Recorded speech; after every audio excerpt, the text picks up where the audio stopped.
This is Dan Jurgens, and if you want to have a good time, keep listening to the Krypton Report. Jason J. Lewis, the voice of Superman on Justice League Action, and you're listening to the Krypton Report. Welcome to the Krypton Report, and happy Thanksgiving. Yes, if you're not an American listener, you're like, I don't really care, and that's cool.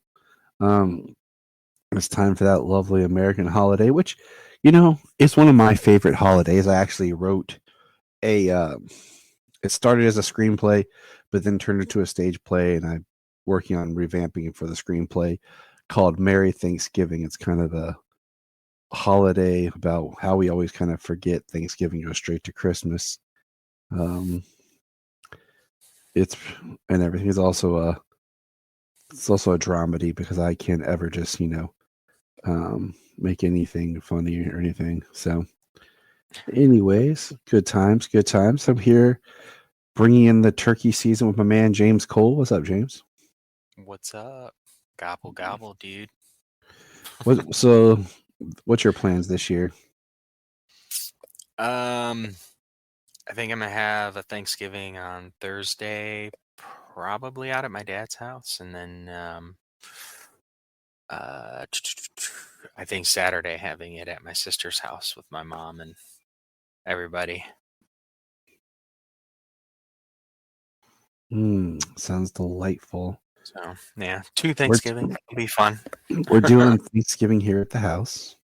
One of my favorite Thanksgiving was the one that Jania and I did, where we cooked and did everything at our house.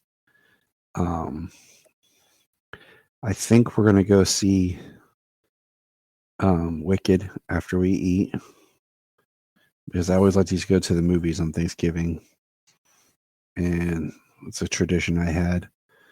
And the other thing is, though, this year on Thanksgiving is actually my dad's birthday. His birthday actually falls on Thanksgiving this year, and my sister-in-law's. So, yeah. Good times. Yeah. So, yeah. Thanksgiving's coming alive, and we're here to celebrate. We got a special extended special episode today, but before that, we're gonna get caught up on some news now. For those who might not realize it, we actually were blessed with able to record and get ahead, and just worked out nicely. So it's been a little while since we've actually recorded, so there's some news that's come out, and by the time everyone hears this, it's probably like, hey, that's old, man. But you know what, we're gathering news. So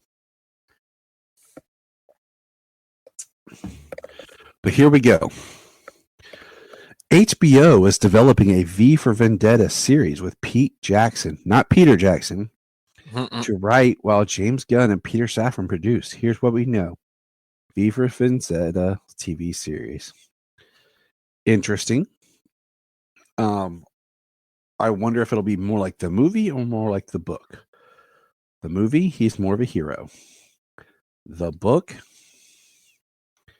he is more of a vigilante,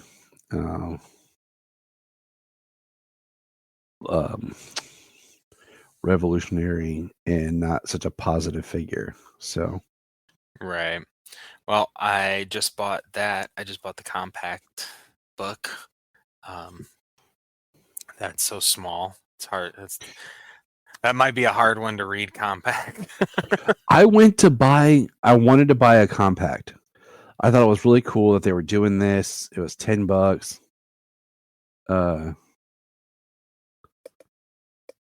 And I was like going through them, and I'm like, okay, got it. God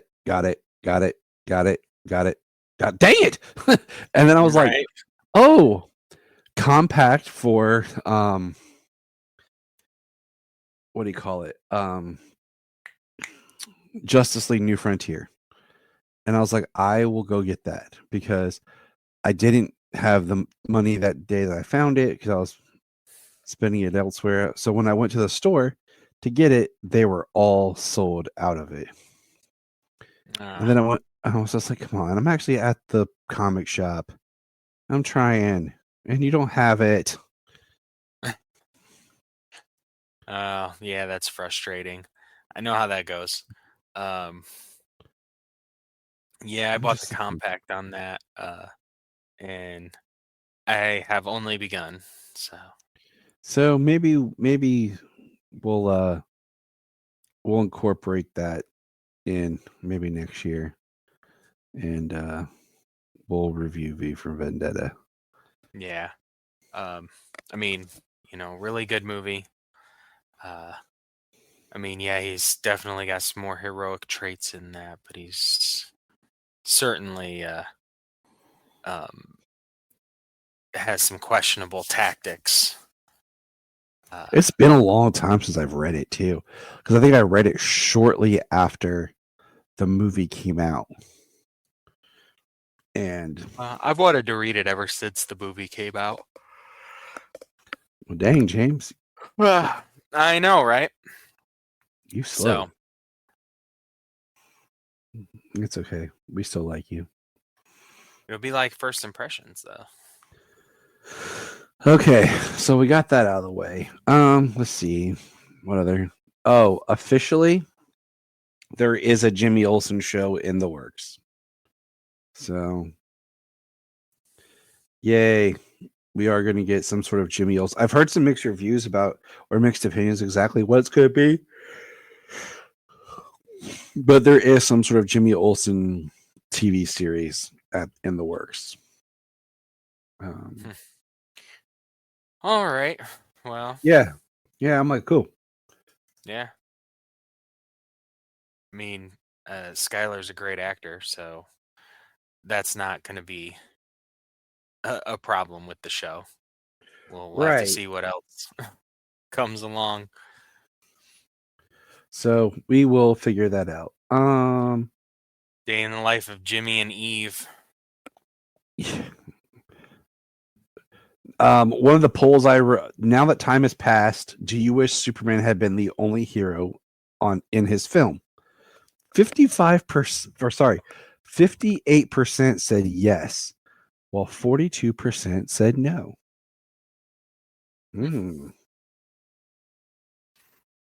So, there you go. What are you going to do?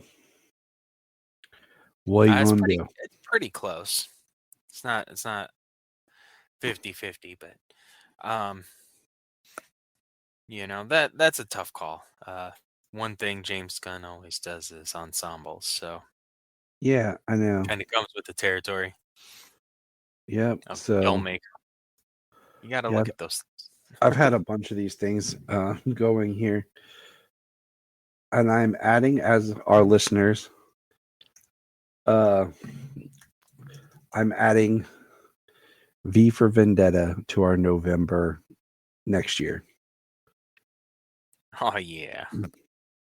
So maybe we'll actually hear something about it, or maybe it'll be in production by then.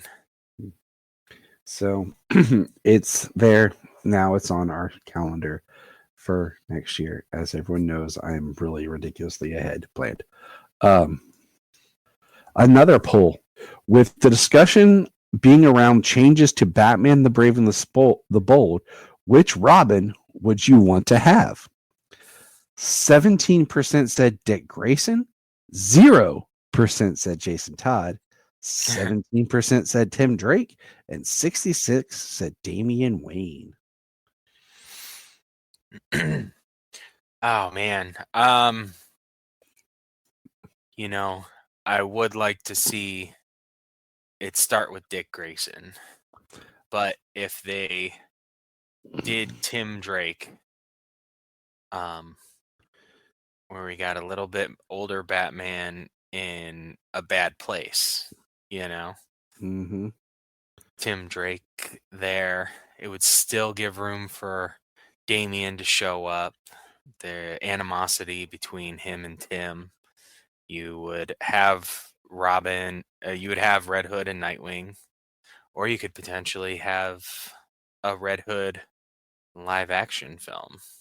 See, I'm kind of at the point where if we're depending on where we're starting Batman, how old he is, I want Nightwing to have his own movie.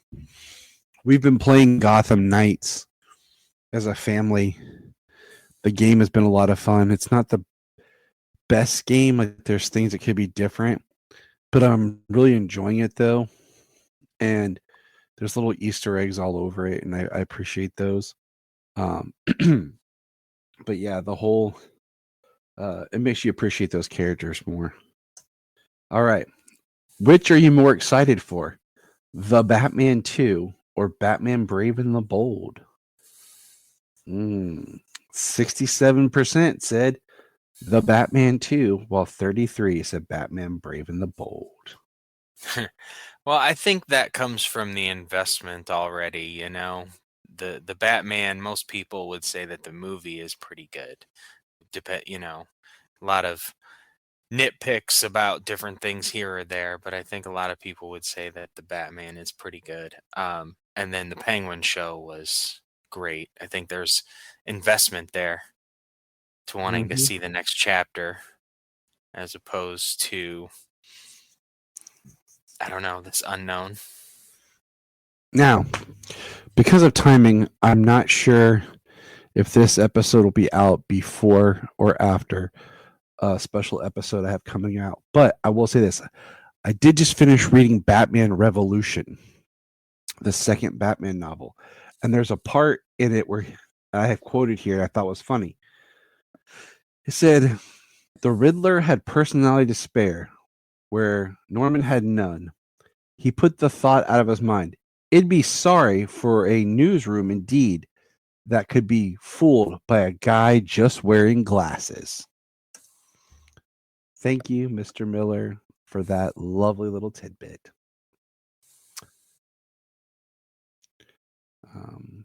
Let's see. That's not anything to do with this somehow. There was some updates, a behind the scenes look of the dynamic duo where they're working on that film. There's nothing we can really talk about other than it looks really interesting.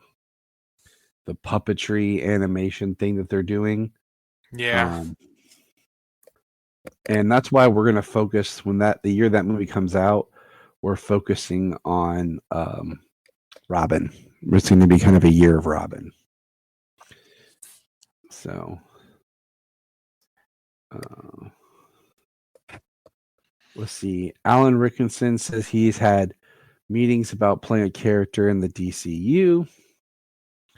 This will be his. Oh, Alan Richson. Yeah. This will be his third character. He played Aquaman. He played Hawk. Yeah, I'm trying to think if he did any vocal stuff. But he said he wants to be a little bit more of. Yeah, he wants to be a little bit more of a nastier character, whatever that means. But he's in there somewhere. Lanterns is still slated for an early 2026 release on HBO Max. Poor Warner Brothers Discovery latest Q3 shareholders letter. Now, I'm thinking how HBO does their series, okay? We had Peacemaker end, and then just a few weeks later, Welcome to Derry started. So I'm thinking, when does Welcome to Derry end? And will maybe Lanterns Welcome to Derry goes through December. So would Lanterns maybe be February? It could be. Yeah. You know?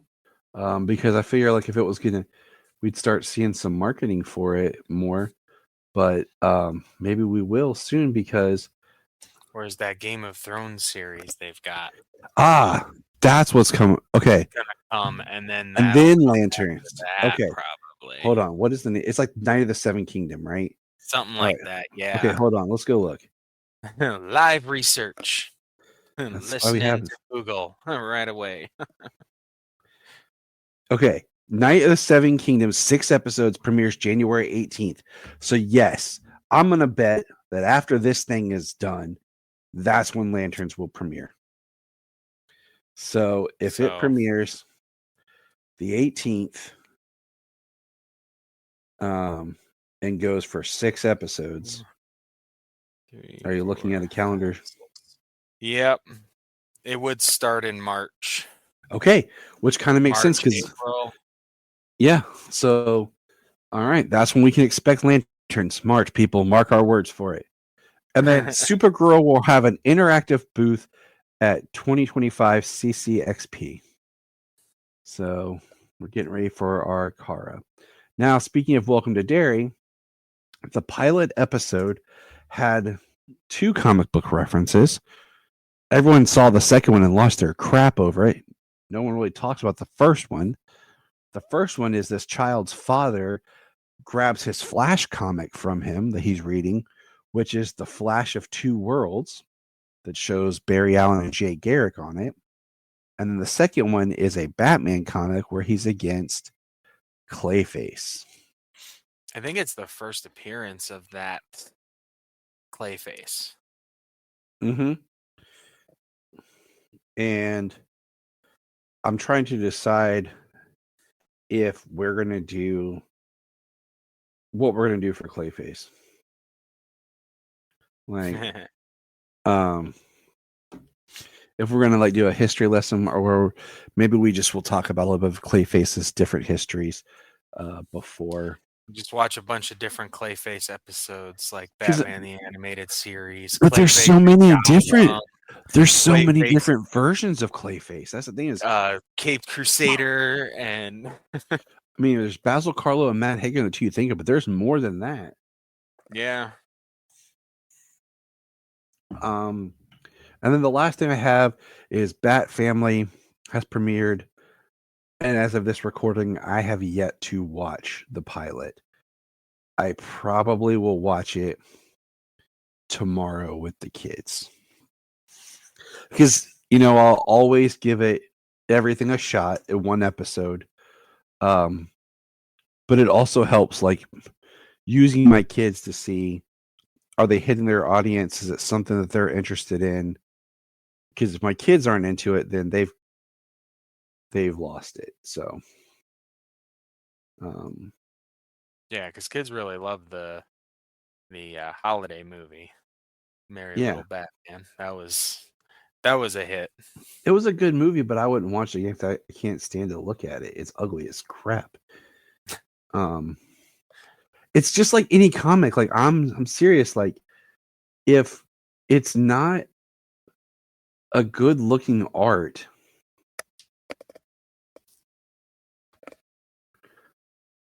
in a medium that's all about visuals, then I don't like, I don't want to read it if I'm not brought in by the art.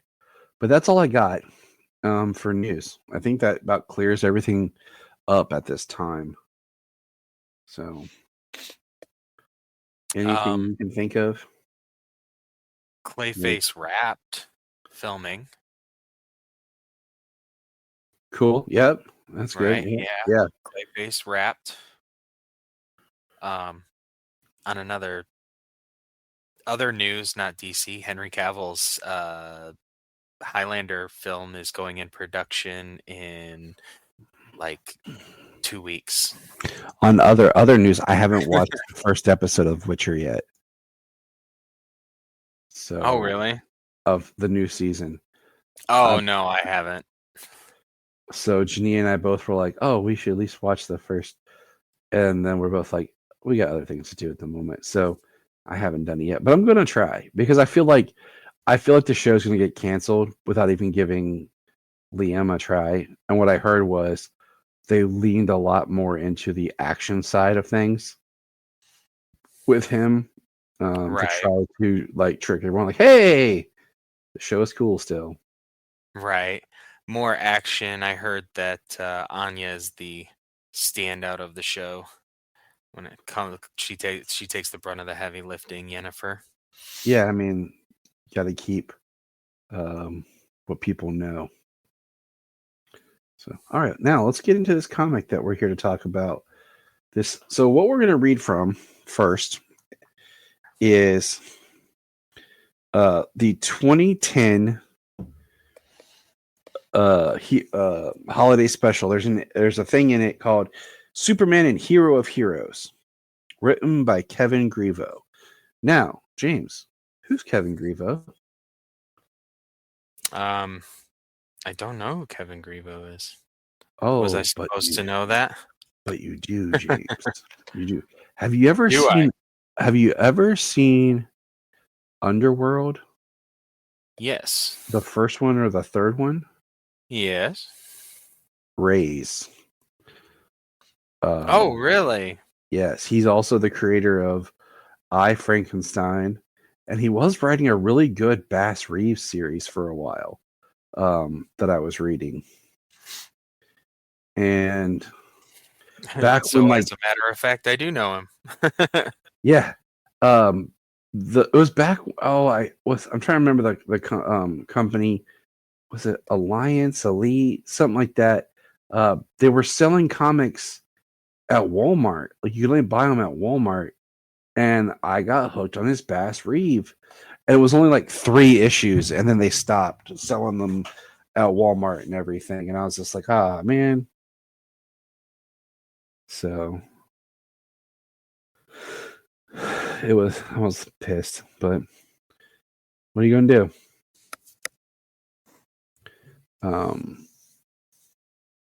So Yeah, that's a damn shame. yeah, but Well, he wrote a lovely Thanksgiving parade. Yeah. Let's get issue into it, or, James. short story here. It's the Thanksgiving Day parade, and there's balloons of Superman, Wonder Woman, Flash, and Green Lantern. You want to take it away, James? Well, I mean, yeah, Thanksgiving Day parade. Everybody there is having a good time. They've got their news anchor there, and everybody is discussing who they're going to give. What's the award they say? The Heroes Award. Yeah, Sponsored by their food friends, the Daily Planet.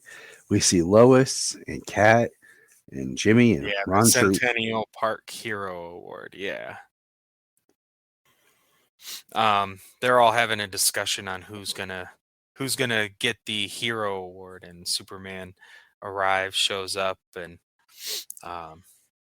some people are guessing maybe him, and well, he talks about what he's thought of as heroes, heroes in our everyday lives. He says some look at sports figures whose amazing athletic skill and competitive prowess make them the envy of most. No. Others find heroes in those who fight for the rights of liberty and freedom for all. Yep. Yes. We also look at courageous police officers who face dangers day in and day out, keeping our streets safe from crime, or our brave firefighters who tirelessly risk their lives for strangers. I'm also reminded of our brave men and women in the military who face all manner of conflict and terror to keep our country and even the world safe from those who would do it harm. And of course, the heroes, the metahumans.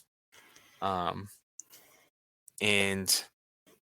when he talks about heroes, he says that the kind of hero that he thinks about is embodied in a boy named Alex Monroe. Alex woke up to smell of smoke in his apartment and quickly saved his sister Sabina and his little brother Bryce, while suffering third-degree burns on over 50% of his body. So everybody chants "Go Alex," and Superman gives him his cape. Dude. As he should. As he should. And the story ends everybody chanting Alex. I like what Superman says right here. He said, "When I heard the story, it brought a tear to my eye.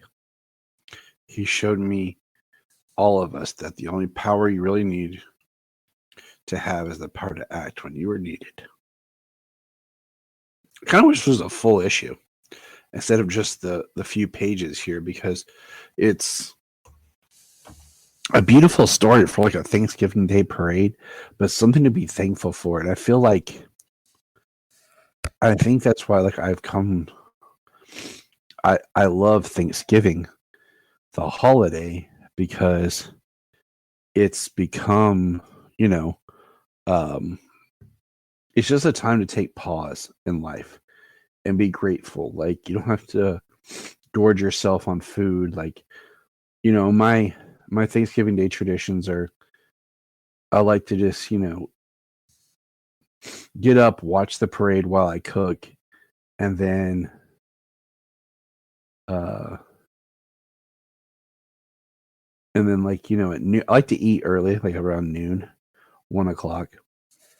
And then First go around. well, because I like to have like that's where you have your big meal. And then it's like after that, it's you know, we'll watch I used to watch Four Brothers. It was always like one of my after Thanksgiving movies. Yeah. And what do you call it? I always like to watch the Friends episodes on Thanksgiving, and then the Thanksgiving episode of That 70s Show. And then when I was real young, we used to always go to the movies as a family because we just needed to get out of the house because there was just too many of us cousins and stuff. So you know, those are kind of like my traditions, but it's like I just like to be with my family, like take pause and let the whole world kind of just take a moment to be thankful that we're here. And even though we might have a little, we have what we need and we have each other. We get caught up on too much about what other people have and not thankful for what we actually do have. And I think that can be a big part of social media problems. Is we see so much what other people have and are experiencing and not what being joyful for what we actually have. So. That was beautiful, man. Thank you. And that was a beautiful issue. It was a beautiful issue. Sailor Patrick on Little Batman.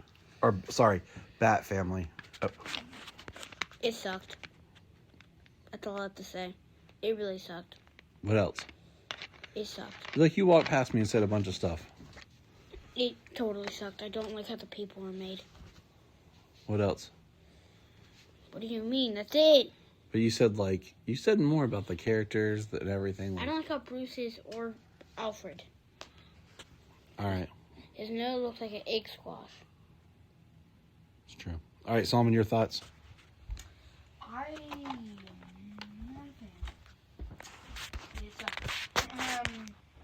That's it. It's a very rainy, dreary, cool day here. And I've been doing a lot of Batman reading. Preparing for not only my interview with John Jackson Miller, so I've read the Batman books, the novels, but the last Halloween review, which then I reread the entire saga of Haunted Nights, The Last Halloween, The Long Halloween, Catwoman When in Rome, Dark Victory, and then the last Long Halloween special. So I've been thinking a lot about Batman.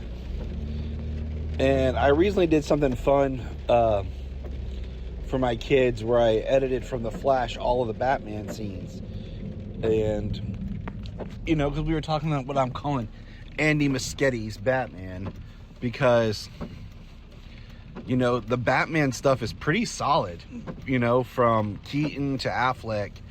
Other than, like, some not great choices on the suit and some editing stuff, the action and everything is pretty solid with Batman. And I got thinking, you know, Ben's speech to Barry about Bruce and, you know, not changing things.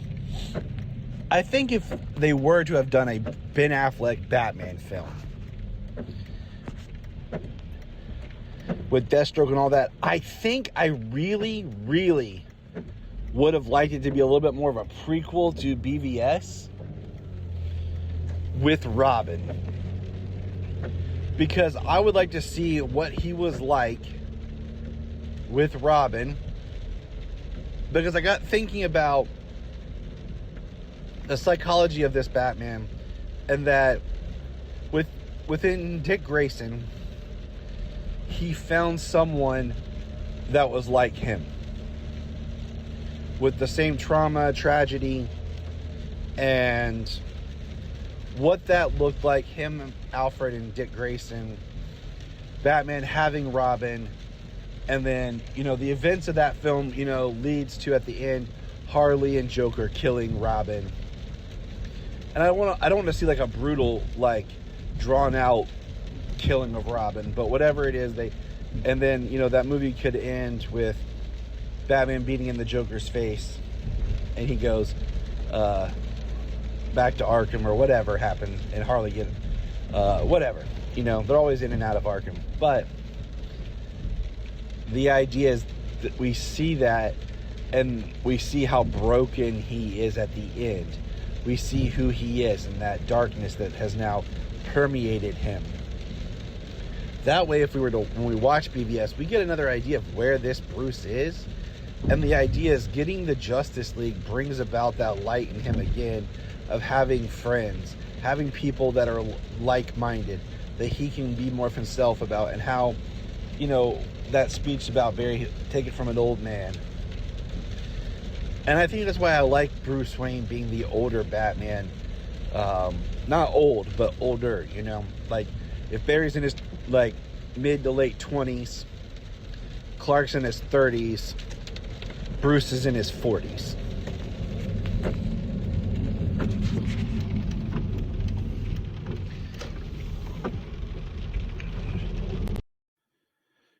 It is time for the last Halloween.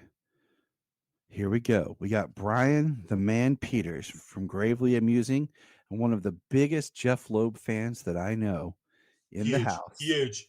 And we're Jeph going Loeb to talk fan. Huge. the last Halloween. Boys, let's get into this. Now, getting into the last Halloween, there's some things we need to talk about first.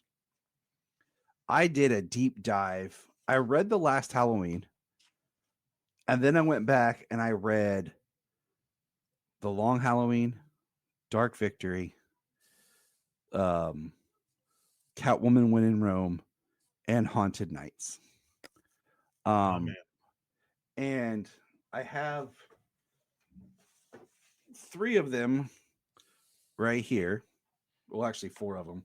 The special, which is weird because as the artwork for my advertisement for this, they've rebranded this whole thing. This whole thing is now, and I'll read it to you. Okay, are you ready for this? This whole series is now Batman: The Long Halloween, the prequel, Haunted Nights, Batman: The Long Halloween, Batman: The Long Halloween, the sequel, Dark Victory, Batman: The Long Halloween Deluxe Edition, which is Catwoman When in Rome, Batman: The Long Halloween Special, and then Batman: The Long Halloween, The Last Halloween. So instead of just calling it The Last Halloween, they've rebranded this entire run to fall under the Long Halloween titles. But, you know, I wouldn't put, I don't think I would put Haunted Nights. I'd put Haunted Nights after the Long Halloween because well, we're probably going to talk about it, and that's why you gave me the finger.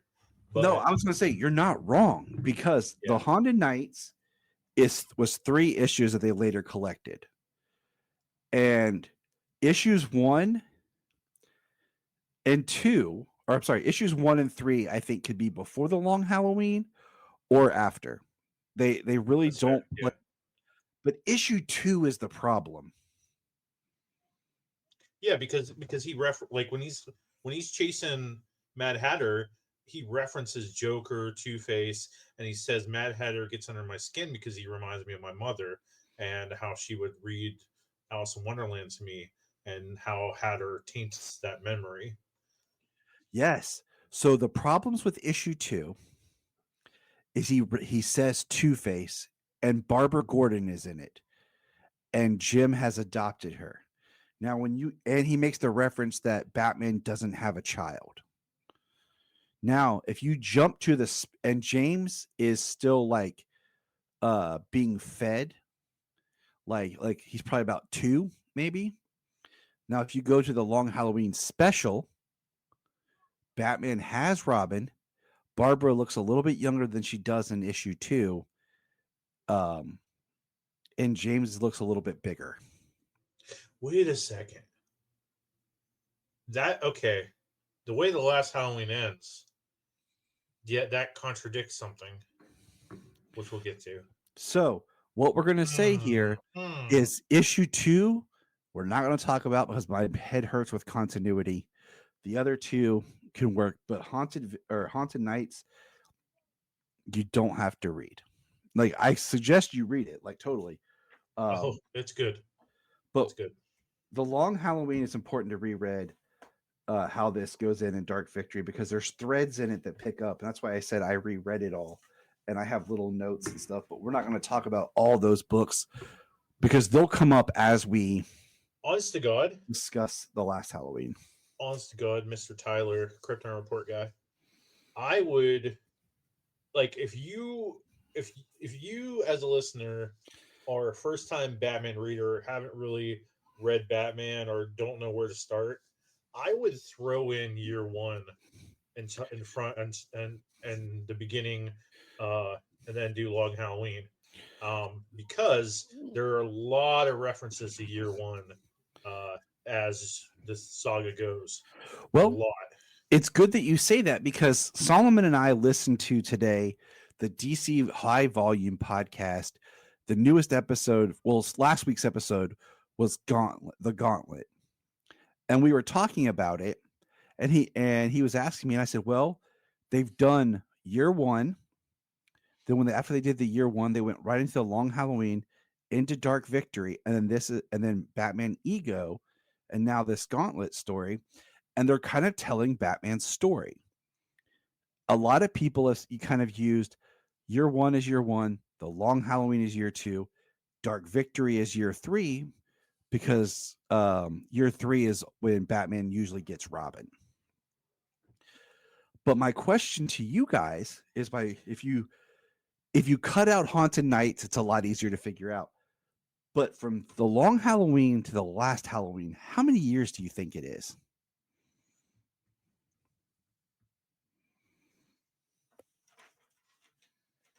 I'm going to say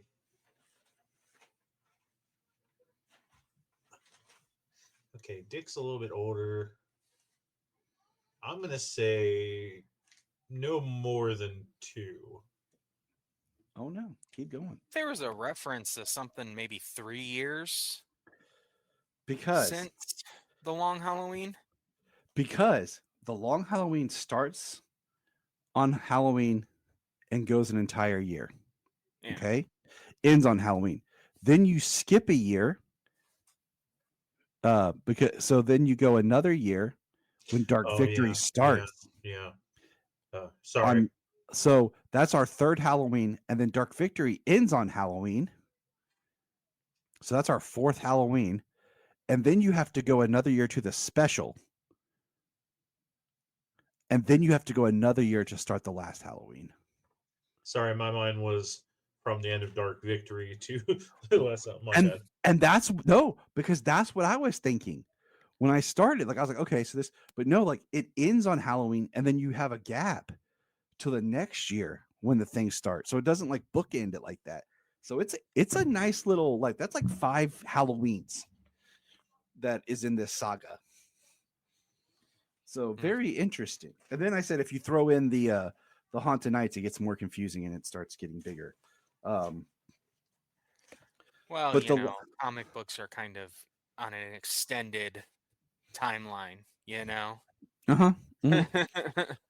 Now, where years in the comic book timeline is just a single year for us. I would say the Long Halloween is probably the most influential Batman story of the modern age, even bigger than year 1. I think it permeates more and more. I think you don't get this run without it being what it is. It's influenced so much in media. You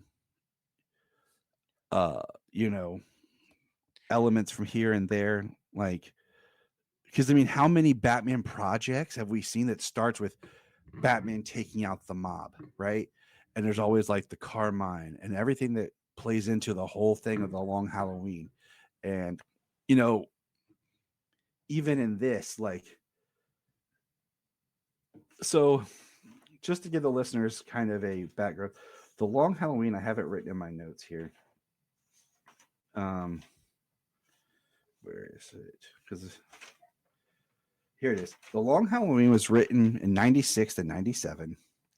Dark Victory was 99 to 2000. When in Rome came out in 2004. The special, the one and done, which is now collected as The Last Halloween issue 0, was in 2021. And then The Last Halloween in 2024, 2025. Now, the special was drawn by the late, great Tim Sale. Moment of silence for Tim. Thank you, Tim. I told you, Nia, last night, I love Tim Sale's artwork, but some of, like, I love his art, but a couple of his choices on some of the Batman villains, I'm not a huge fan of. But I'll still let it go. And then what happened was he had drew a bunch of pieces of art, okay? And him and Jeph Loeb had discussed doing this Last Halloween project. And we're writing it and Jeph was writing it and everything. And then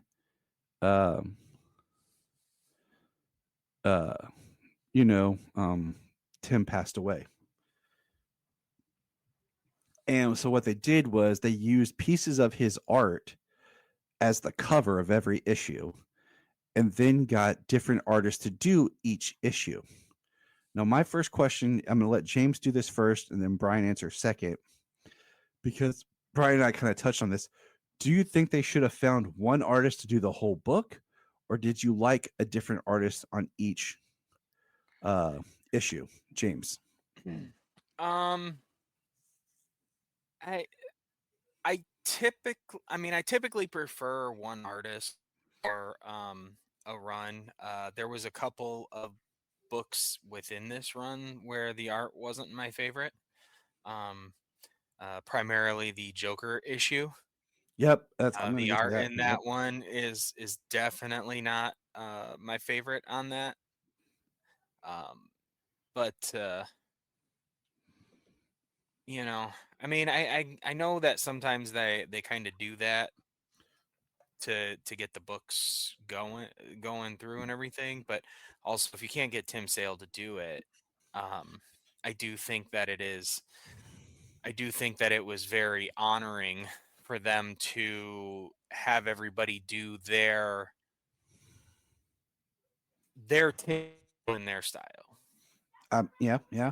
And I think also the one thing that kind of perplexes me is about how we talked about this a little bit beforehand, that issue 9 actually dropped on the app before it was in stores. And then they released 2 issues in October. It was really weird. We wanted to do this as our Halloween special, but they were delayed in the last issue. Bryan was unavailable, and I didn't want to do this without Bryan. And it hits all the holidays, so it still works. I ruin everything. No, you didn't ruin anything. But you think with each book being each issue written by a different or done by a different artist, that they would be done on time. Yeah. You know, instead of having the one artist like, oh, I'm behind. You would, you would think they'd be done on time. So Bryan, same question that I asked James to you. How do you feel about, should they have picked one artist, or did you like the multi-artist format? I think that if you're doing a book, and this is no disrespect to the artists, no disrespect whatsoever to Jeph Loeb and the story or any artists, because some of the art was just was really good, But like for me, if you're doing like an anthology book, if it's like, this is the 80th or isn't this year like the 80th anniversary of the Joker this year or something like that, or Catwoman? It might, or maybe it was last year or I think something. it was last year, because if it was, they would have blown it up bigger. Yeah, I don't know. My brain shuts off. But like, if you're doing an anthology thing or like an anniversary comic, whatever, and you're telling multiple stories in one book, yeah, use however many artists you want. But if you're telling one story, like for me, you got to stick with this one artist. You got to, because as I'm like starting this story and I'm getting into the writing and I'm getting into the how things look, and I'm seeing how characters look, and I'm going into the story, I'm going into this world. The thing with comic books is like I don't have to use my imagination to picture what the characters look like or where they're standing in a situation or what their faces look like. You're doing it for me as the artist, you know. Whereas I'm reading a novel, I'm picturing how things look in my head. But if you change that art and the story's going, sometimes my brain just like I have trouble following the story because now I'm like, oh, okay, so this character looks completely different now, and I'm not sure I'm seeing the character that I think I'm seeing because the art's changed, and some characters might look this similar or whatever. So like, it really bugs me. And there's been times where I have been collecting a comic religiously, like I was collecting Ultimate X-Men, and then all of a sudden, mid issue, like mid story, they change the artist, I hate and that when I you're just reading a can't do single it. when you're reading a single issue, Yeah. and you're like 8 pages by one artist, 8 pages by another, and you're like, whoa, why? Yeah. Yeah. I am intrigued because I did pre-order this in paper in a trade hardback, because I do want this in, I didn't buy the individual issues because I want the trade for this story. So I am kind of curious when that trade comes out in January, Mhm. when I'm reading it, how I'll feel like holding the single book and then turning the page and having, like you said, that different art now compared to like on the app. There's like a disassociation with that when it's not collected. Like, and I can even accept if like in the issue we're switching the perspective or the inner monologue of a character, so then we're like seeing things in the eyes of that other character, because as this story kind of goes in between like Batman monologuing and then Robin monologuing a little bit as well, like I can kind of stand it there because we're kind of seeing things in a different perspective. But long story short, I really think they should have just done one artist and maybe had that artist try to do Tim's style as close as he could, or just do their thing, because the different art, it's just, and especially that Joker issue, like just like James said, that Joker issue, it was almost like they want us to go back to Grant Morrison's, you know, My man. Arkham Asylum thing, and I'm like, we're getting all this watercolor, and like, I'm like, no, I don't want to go No. there. Okay, that Like, one was abstract. So yeah. we're going to start now. We're going to break it down a little bit issue by issue. We're going to figure out which issue was our favorite art style. Which one do we like? Issue 0 doesn't count, being that's Tim Sale. Okay. So it has to be one of the 1 through 10. But we're going to start with issue 0 and break it down. And I cannot stress to the listeners enough that I know the story of the Long Halloween. I know Dark Victory. So when I read the last Halloween the first time, I hadn't reread them. But then when I reread them and read the last Halloween, it brought that much more power to the story. And I cannot stress enough to go back and read. You can skip When in Rome. There was only a little, I mean, like there's one issue, maybe When in Rome, that actually can help the story, but you can skip When in Rome, and but you have to hit Long Halloween, Dark Victory. I kind of wish they would just take the When in Rome story, the one issue especially, and just kind of take that one issue and just plug it into Dark Victory, like put a page of it here and then a page of it here and everything. Be kind of cool. So That we're going to sounds start. Well, I am actually looking forward to going back because that is a blind spot I have. Is I owned Long Halloween and of course Year One, but I have actually never read have not read Dark Victory yet. I had thought I had read When in Rome, and then when I started rereading it, I realized I had not read it. But we're going to start, boys, with issue 0, the special. This was a nice little special that came out in 2021. And the first page of it is Massachusetts, Nantucket, 3 weeks near the beginning of October, 3 weeks before Halloween. And what I didn't realize and what I did not remember was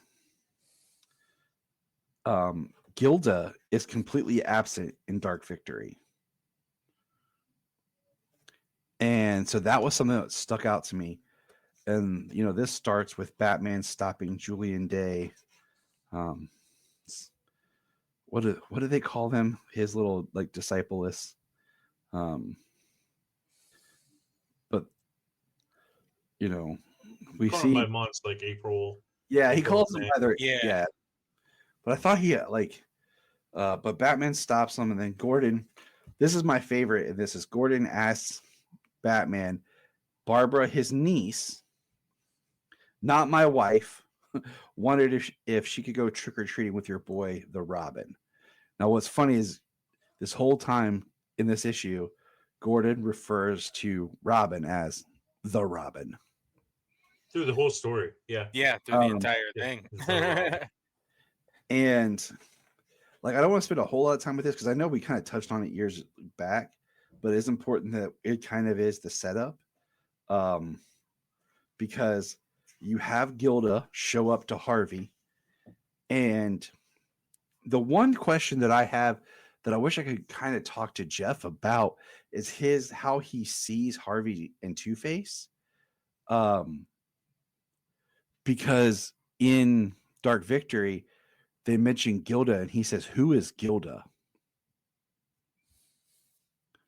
And I kind of would like to see more of his psychosis as, you know, and the Long Halloween was famous for making Harvey Dent Two-Face.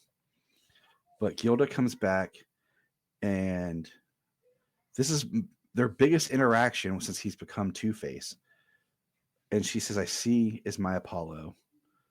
They're living in the sewer.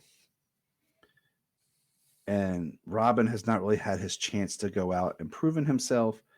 And we see Julian Day is in the abandoned church, and they're all saying the 30 days hath September, April, June, like a prayer, and he stands before them like a priest. All the rest have 31. My question, Bryan, to you, being the comic book knowledge man, Yes, dear. was the Calendar Man really prominent in anything before this? Like, when I think of the Calendar Man, I just think of this series. No, like, honest to God, I can't recall any Calendar Man story other than this. Like, when I think of the Off the top of Calendar my Man, head. I think of this, and then I think of Sean Gunn. That's it. That's it. Wonder if I he's going to. think he was just some throwaway villain. It feels like it was, and they just pulled him from obscurity because of the premise. And I meant to say this before. Do not watch the movie when it comes to this story, because the movie does a few things that work for the movie, but doesn't work for this as the whole run. Just side note. We see Gilda and Harvey inside their house that they got back on Halloween night. And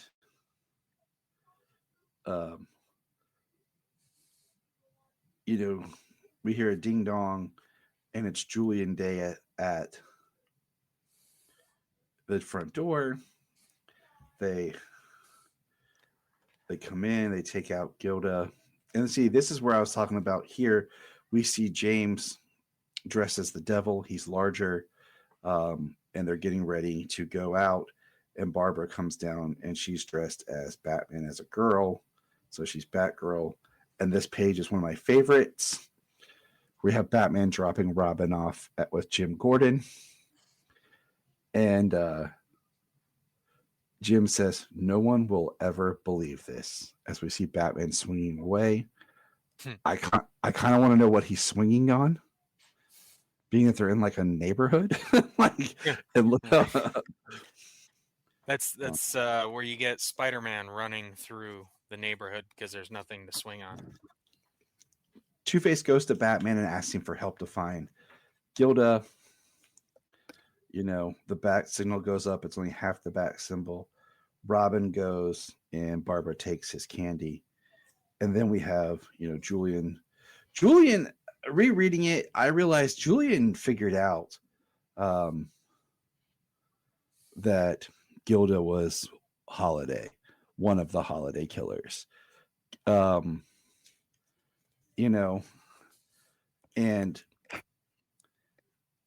my question to you, Bryan and James, as we go through, do you think Batman's supposed to be too smart of a detective that why he didn't figure it out? Like, I know we're not in Grant Morrison's Bat God territory, where he knows everything and can never be wrong. But do you think he should have figured it out? Well, I mean, at the end of the Long Halloween, there's the basically the tease that she was one of the killers, being outright saying that she was one of the Holiday killers. But I think we all took it away that she probably was. She at least committed one of them. If she maybe she's the one who kicked it off. Because Julian says there are two Holiday killers, and then Batman and Gordon both be like Alberto Falcone and Harvey Dent, because Harvey Dent, killed Falcone and everything. Yeah. Which he was really just taking the fall again. So it's kind of a mystery.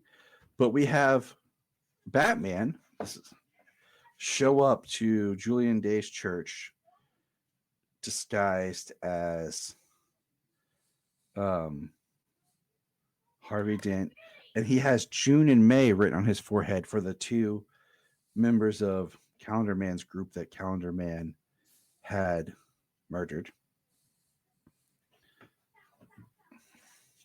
And then we see him rip his mask off, and it's Batman, which I love the fact that his ears was under the mask.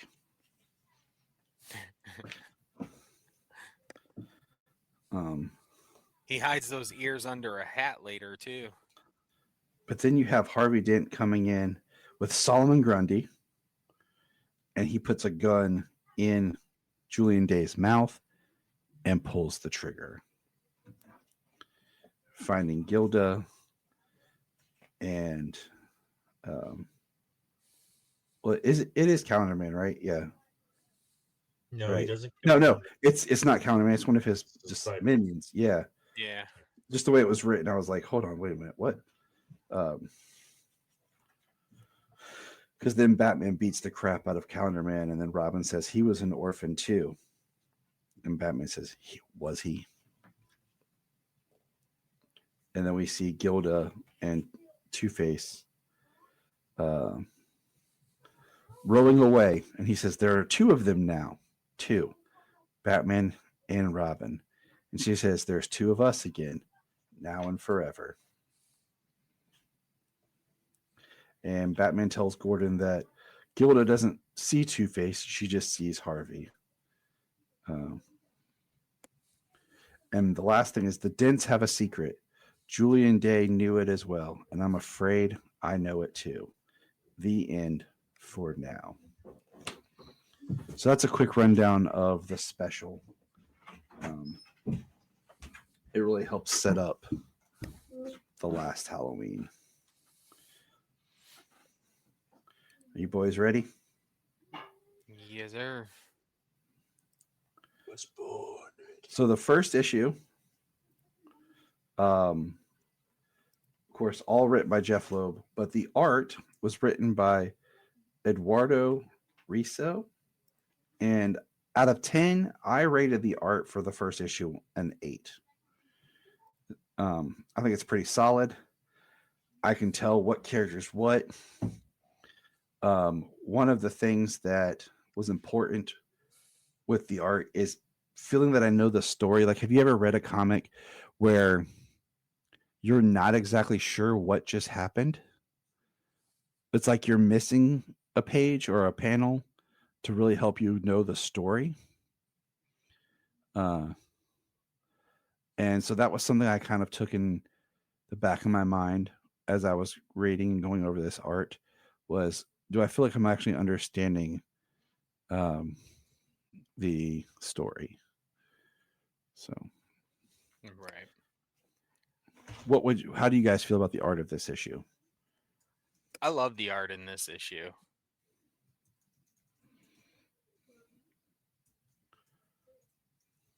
I thought you had more to say. Sorry.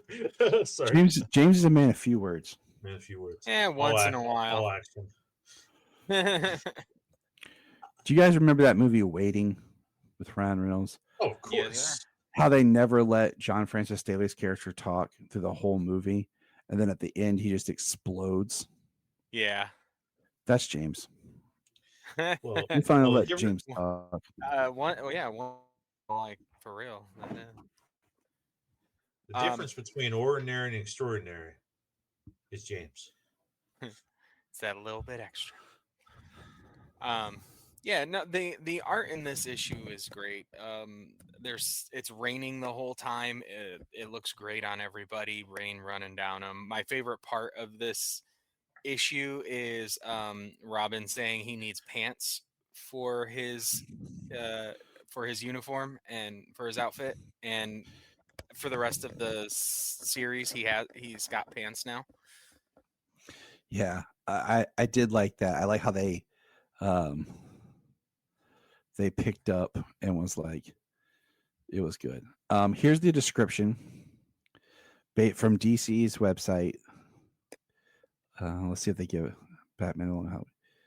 Okay. In issue 1, Gotham City learns to fear Halloween once more as a terrible event threatens to destroy Jim Gordon's life and puts Batman and Robin's teamwork to the test more than ever before.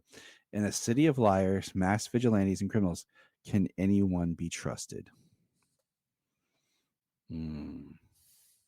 So we don't have to break the issue down by issue, the story, but just thoughts overall, high points this issue.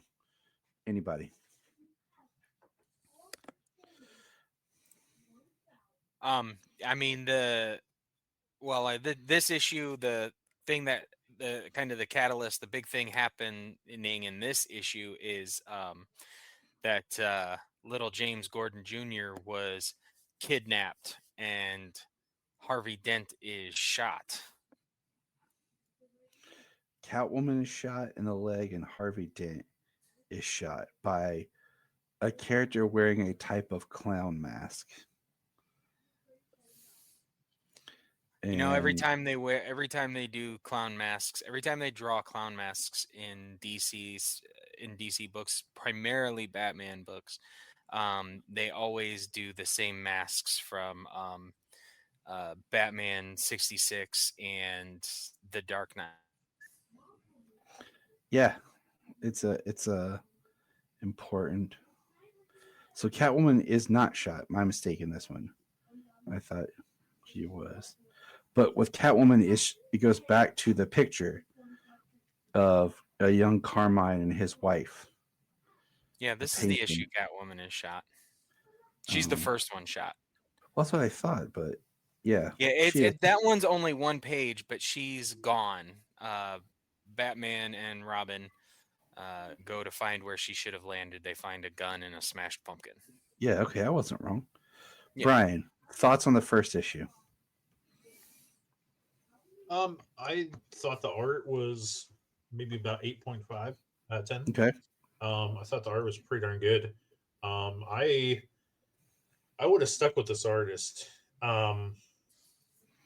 And things that stuck out to me is like the visual of when James Jr. got taken and the Howling Candy Pail dumped over, and Jim going, James, I really like the visual of when we see Two-Face and it's like the spread and he's sitting in the chair and we see the kind of the shadows through the grays and Gilda's in the back and they're just like eating, pizza and whatever, living in the sewer.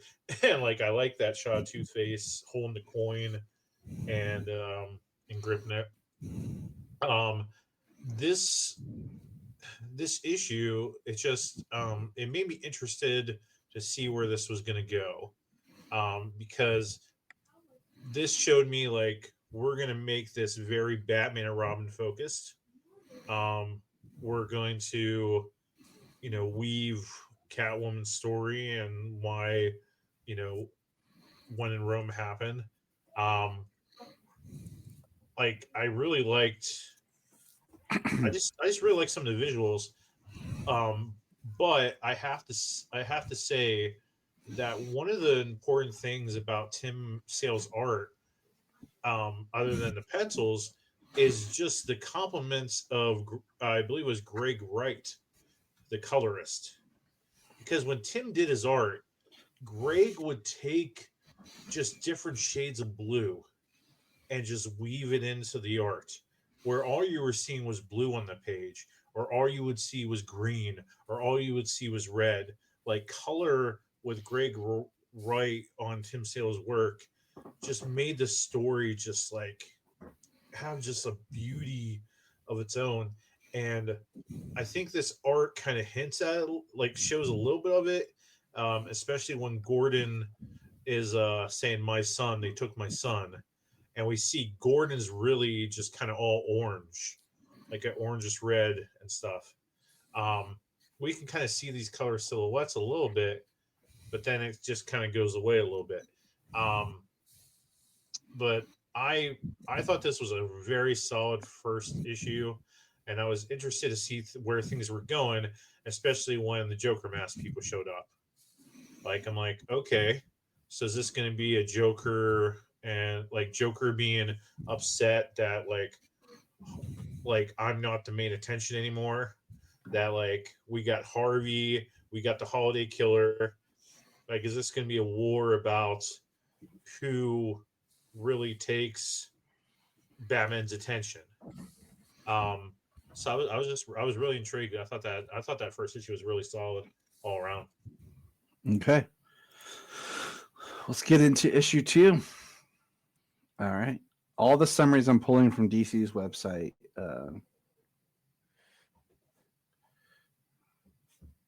Hoping to bring an end to the terrible tragedy that struck Gotham, Batman and Robin descend into the hellish depths of Arkham Asylum, seeking answers and coming face to face with some of Gotham City's most nefarious criminals. All right. Art by Klaus Joe Janssen. Would you pronounce it Janssen with the Y or the A? So, but Janssen, maybe Klaus Janssen. With a name like Klaus, it's probably Klaus Janssen. Yeah. Janssen. Yeah. So, my question to you guys will be at the end. which cover by Tim is your favorite, and which issue is your favorite drawn. Now, first off the bat, I give this art a 7. I like it. It kind of has this kind of at times like old newspaper grainy feel. You know, but it doesn't have the same feel as like Tim's. But I appreciate this art. But yeah, what we stuck out from this is Catwoman shot. She's being treated in Arkham. Solomon Grundy was basically sent to the bottom of the lake. 2 FBI agents, Edwards and Sullivan, show up, and they find the Penguin's umbrella. And Batman goes after the Penguin. And the Penguin gets shot by people in scarecrow masks, it looks like, by the 22. So, boys, your thoughts on this issue? The art's really good. It's there's not as like the Solomon Grundy going into the being sunk into the water is really great, but like a lot of this art doesn't stand out with the splash pages and stuff we did in the last issue. There is no splash pages, Tim at least threw us a splash page here and there. Yeah, in this one, like like I said, the most splash page you got is like Solomon Grundy, and then in the last one it was Catwoman and Robin coming down. It was like looking up at them coming down from the rooftops. But I love this Penguin to a degree. He's like a mixture of Danny DeVito and Burgess Meredith. I like Burgess Meredith. That's a cool name better. Yeah, like Burgess Meredith. Yeah. He is. He's a nice blend.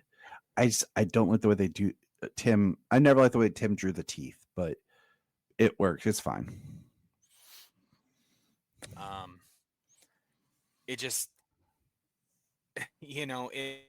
it's when people do the Penguin like this, like him eating raw fish, sucking the meat and scales off the bones and everything, like and the sharp teeth, it's always like it's always like that Penguin is just like this dirty, creepy guy who tries to look and be classy. Bryan, your thoughts on this issue? A lot of the same stuff you guys kind of said a little bit. There were times that this art, like especially the opening with Solomon Grundy, it almost looked like Ramita type style. Where everything is like faces are kind of like smushed down and like look very squarish. But then when we get into the prison and Batman and Robin are walking around, I almost kind of felt like it was like a Darren Cook almost look. Like this Claus is kind of taking inspiration from like different artists to kind of do stuff. And then that close up of Batman, the close up of Batman, and then Mad Hatter's like with the hands, that felt very like Neil Adam Day O'Neill type feel. And I like the art in here. I would probably give it a 7 and stuff. Like this art was fine. And some of the coloring was almost kind of like in that Gregory Wright coloring with like the orange and the reds of throwing Mad Hatter. But then Batman sticks out like a sore thumb because Batman's colored like the way Batman should. I think it's important to appreciate a good colorist. The unsung But- hero of comics. What's that? The unsung heroes of comics. Unsung, absolutely. But this had me very interested about this doctor, because the doctor's last name was Thorne. So I was thinking, is this doctor going to be like Rupert Thorne or part of Rupert Thorne? Because in some adaptations, Rupert Thorne is a big part of Harvey Dent's story and his origin. So I wasn't sure where they were going with this here, but I thought this issue was pretty solid. I love the Penguin, but I don't love this Penguin's teeth. I can't. This Penguin's teeth, I just can't deal with it. The little sharp teeth and them separate, like kind of like looking like a shark. It's just weird. And sometimes when you're looking at the monocle, his face looks just way too cartoony. I don't know. But when he got shot, I was like, oh, okay. So we're gonna hunt the freaks now. But then I was like, wait, none of these freaks are gonna die. So it almost was telling me that the stakes are not going to be as high in this. And I was like, yeah, because if we're going to hunt these villains, we know that they ain't going to die. So if it's just going to be the freaks being hunted, like, it still made me think it was kind of more Jokerish. And then almost I thought also with the doctor, before they said he was Thorne, I was wondering if that was going to be Tommy Elliott. I was wondering it a little bit, like that would have been really good, because it would have kind of tied into the Hush thing and kind of brought Hush in there. That Tommy was working on these freaks, but then they said his name was Thorne and he was the crime doctor and stuff. And I was just like, that's kind of a missed opportunity. You really could have done something with Tommy here, especially considering that this story is kind of like, it kind of takes the fact that the Long Halloween is now its own canon universe, its own Elseworlds tale, because of another character that's going to pop up. Yes. Yes. That was surprising. But what I really want to point out here is that I was very intrigued by the shooting of the freaks, but it had me worried because it made me feel like this story is not going to have any stakes in this whole overall saga. And that makes me question, like, what I was saying, like, if you were writing this and you realized where you were kind of like, okay, this story now is its own canon, its own world. I'm like, I think one of the quote unquote freaks should have died. Absolutely. Or it's one or two, because then it becomes its own, like I said, story. But and you know who I would have killed? Who? I would have killed the Riddler. And you know what?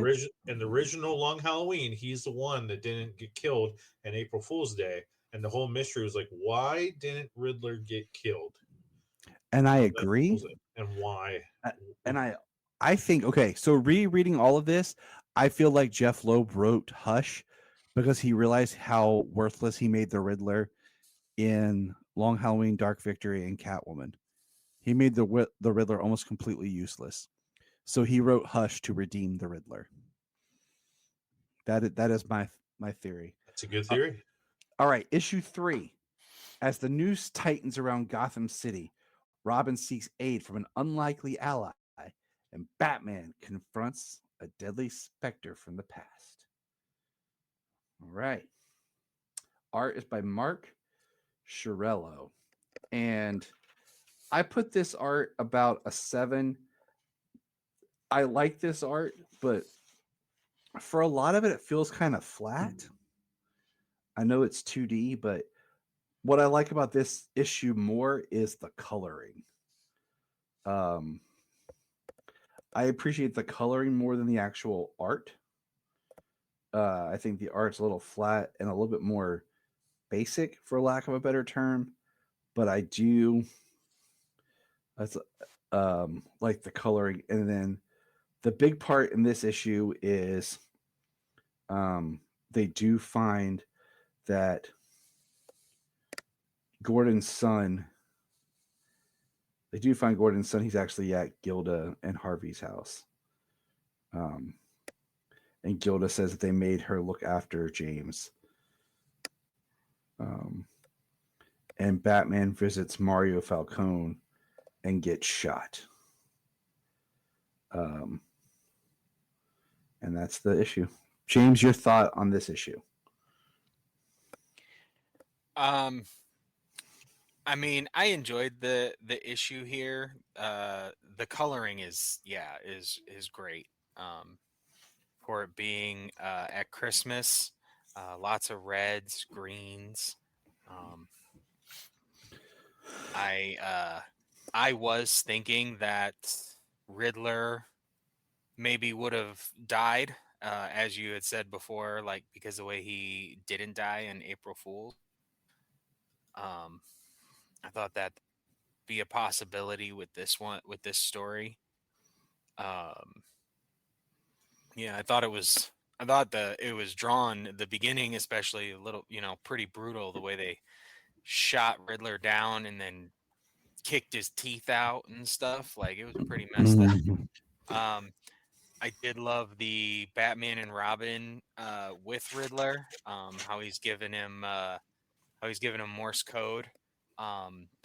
Evan pick it up right away. Robin did.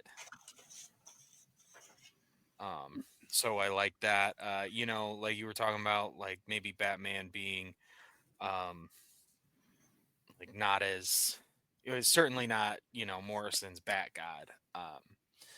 Which And I mean, I do prefer. I like Batman being a smart detective, but he can't know everything, or you can't enjoy the story. Right. I do love Bat God. Okay, who doesn't really like Batman being able to like be prepared for everything? But it only fits in those. Like, if you're doing a regular detective story on the ground, just in Gotham City with Batman, this is the way it should be. This is the way. This is the way. So I like the story. It was interesting, Catwoman, the way she comes and goes as she pleases, and she's just walking around Arkham Asylum is really cool. I was happy when James was found so quickly. Yeah. No connection, but yeah. Bryan, your thoughts on this issue? Yeah, I think this might be this could possibly be my favorite color or cover. Sorry. Okay. The blue and the black, and then that pink in the background, just making it pop. I thought this color was pretty sweet. I'm with you with the colorist. The colorist in this, the popping of that kind of 40s style Batman mask, the green with Riddler, the jigsaw puzzles everywhere, the shades of red, the orange of the bullet shooting out the 22. The color in this is just really spot on. But some of the characters' faces are just a little like, yeah. But the color on that art, like that brightness against the grays and Riddler's eyes and just the mask, like spot on. And I really like this shot. Oh, I hit my mic. My bad.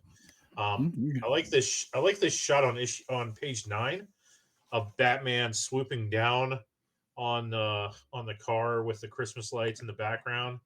Yeah, like I really like that shot. That's a good shot. And the Morse code with Robin, like just like James said, him picking up on these things. A lot of this story was about Robin really proving himself, and I like that. Yeah, and if this story did anything, it shows how important Robin really is. Preach it, brother. Like, preach it. like I am sick and like I love Batman so much, and I do like when he works alone on some stories, but like it is time for us to get Robin through and through. And I was having a talk with a coworker of mine, and we were talking about Wally West and Young Justice and Teen Titan stuff, and he brought up Damian Wayne, being the Robin in DCU, and how much we both hated that. because like you're already putting Batman at an older age, you're already putting him in a certain thing. You're once again choosing not to tell the Dick Grayson stories and Jason Todd stories and Tim Drake stories in live action. You're jumping right to Damian. And I know we're gonna get some type of story in this Robin thing, but all I'm trying to say is the Robin's so important, and I think that it's time that we show the importance of him. But this Hannibal Lecter thing with Robin and Calendar Man, I really liked how this relationship was kind of going, and just the coloring. The coloring really got me on this, and blah blah blah yakety smackety. I thought it was a pretty solid issue. I had just said, Bryan, just we were just talking about something the other day about the DCU Batman and stuff, and I said we should really, if they want to do a little bit older, not like Ben Affleck old, that far into the career or whatever, but they should do Tim Drake, bringing in Tim Drake as that way you've got Dick Absolutely. Grayson as Nightwing right now. You have Jason Todd, who is dead. You have a Batman who's in a really dark place, so you can really still get a brooding Batman in there. Tim to help him, kind of recover, become that Batman. It gives you that chance to tell the Red Hood story in live action in the near future, in the near future, and then you can also go into a Damien. Bring it. There's actually room to grow from that point. I think that would be the with this, and I mean, just look at Under the Red Hood on the animated movie. I mean, so that good. damn thing is so good. That might still be the best Batman movie in that. Yeah, that might even be my favorite, as opposed to Mask of the Phantasm, which is like, I mean, that's peak. So, but Under the Red Hood is definitely right up there. Mm-hmm. No, that's my number 2. I had an idea that I think what would be neat would be to do a Batman anthology series, but it's Robin centered, and each season's the story of a different Robin. So like 8 episodes, season 1, Dick Grayson. Season 2, Jason Todd, season 3, Tim Drake, season 4, Damian. And then like as the seasons progress, like you kind of go back. So like in season 2, you would hit on Dick as Nightwing. That way you kind of build this story. It's not exactly like year 1, year 2, year 3, but you're kind of getting your Robins. All right. So issue 4, this is my favorite cover because I like that it's Batman and Robin together, and I like how Batman blends in with the background. And then the Batman, the long Halloween part is in the green and the red, and we continue the Christmas colors in the issue. Here's our synopsis, how small this gets. With life hanging preciously in the balance, the boy wonders decides to take matters into his own hands. Art by Cliff Chiang.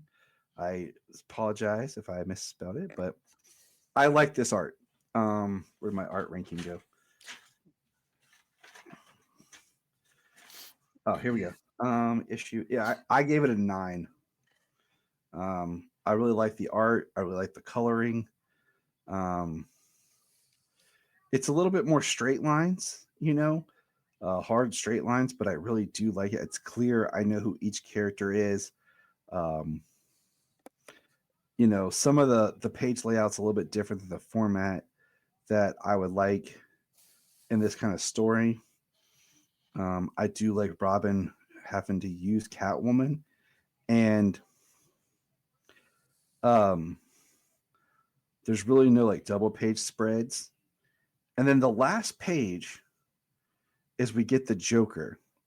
And it's a pretty good looking Joker with the Mad Hatter's hat, Freeze's gun, and a cane and Catwoman's bola at Arkham as they return to Arkham because Batman's taking Catwoman back after he was in a coma.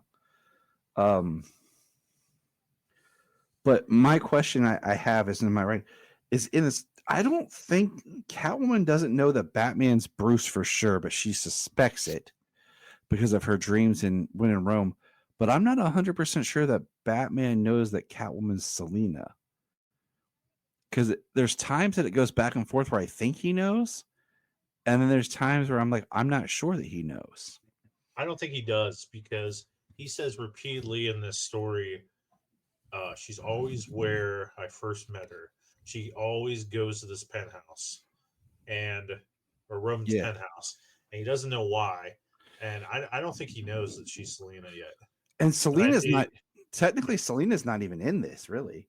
It's all Catwoman until, well, I mean, she is, but yeah, we'll get there. I was going to say, I think she's Selina finally in issue 10. So, James, you go ahead. Your thoughts on the issue.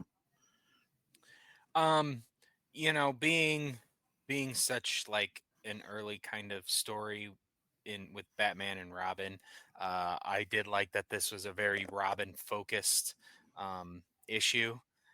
It was and the them having to perform surgery on Batman. He was shot and his lungs filling up, and one of his lungs is filling up with blood. The page where they drag him from the car to the surgical table, I think is one of the best in this issue, even though the art is really great.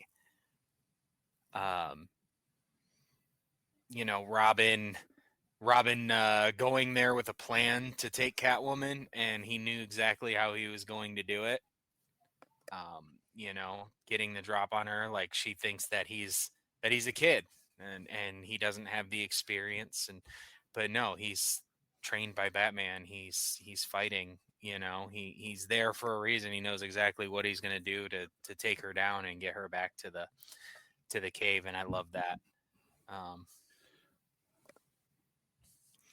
right, Brian, thoughts on this issue? Oh yeah, guys. This was one of my favorite issues. It might have been my favorite. Because the art is really good. The coloring is solid, and just Robin looking at the heart monitor, looking at what Alfred's doing, thinking of his parents' death, going back to that line being cut of his parents, and just how much he needs Bruce. Mm-hmm. Like, and Bruce needs him too, obviously, but just like I can't watch another one of my parents die. I can't watch my new life, my new father, if you will, or my new father figure die. I can't watch it happen. And there's a later issue where we see Robin talking to something or someone, and that part was really good. But we'll get to it. Just everything with like him asking, why are we doing this? Why are we working on the car? And Alfred saying, because he's going to want the car when if he wakes up. And Dick's like, you mean when he wakes up? Mm-hmm. Yeah. And him getting Catwoman, I was just like, what? Yeah. Like, Dick, you get it, man. You seen what's going on. But this issue also uh shows the good intentions of Robin will later come out to bite everybody, which we'll get to in a bit. But um, I love that father and son love. I really Yes. do. Um, and yeah, this issue was just really good. And and we don't know what Catwoman really said, but she's just like, I gave him one of my 9 lives, and I don't know. I really like this issue. And then I thought Joker looked really great at the end. And then I was thinking, oh, so is this gonna go Nightfall? Like, are we gonna get like a Nightfall way? And it's Batman, against all the villains, which is something we haven't particularly seen in live action. Which I hope that we'll probably get something like that. The way DCU is going with how Peacemaker ended. We might get some of that, but who knows? I thought Joker looked good. I thought this was a solid issue, and I am done. All right. The next issue. Issue 5. This is the description. He ha ha ha ha ha ha ha. Guess who has a special Valentine's Day present for Gotham City? That is literally the description of this issue. Number 5. Artist is Bill Sienkiewicz, and I rate this art a 2. I hate it. I hate it. This is not even in something where it's like similar to a Tim Sale. Like, this is like sketch art. The characters do not look good. And I know I'm just talking about the art. It makes me not even want to read the story. Okay. I don't even like the art to read the story. And I feel like this is a very action-packed,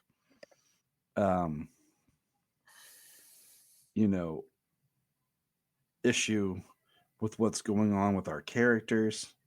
And also because this is the issue where Barbara officially leaves Jim Gordon. Which had been, she had left and came back in Dark Victory, but this is when she leaves for good. And then at the end of the issue, one of the big things is they're back in Arkham. There's Gilda talking with the doctor, and we see Two-Face say, "Mrs. Dent, what are you doing here?" There was a lot that I missed on the reading of this issue because I hated the art so much that when I was doing my big reread, I really did not want to read it. But James, your turn. Well, it's funny. It's the same colorist as the last issue. I think that's why the coloring throughout this issue is so good. The art, I agree, sucks. I don't get all of the.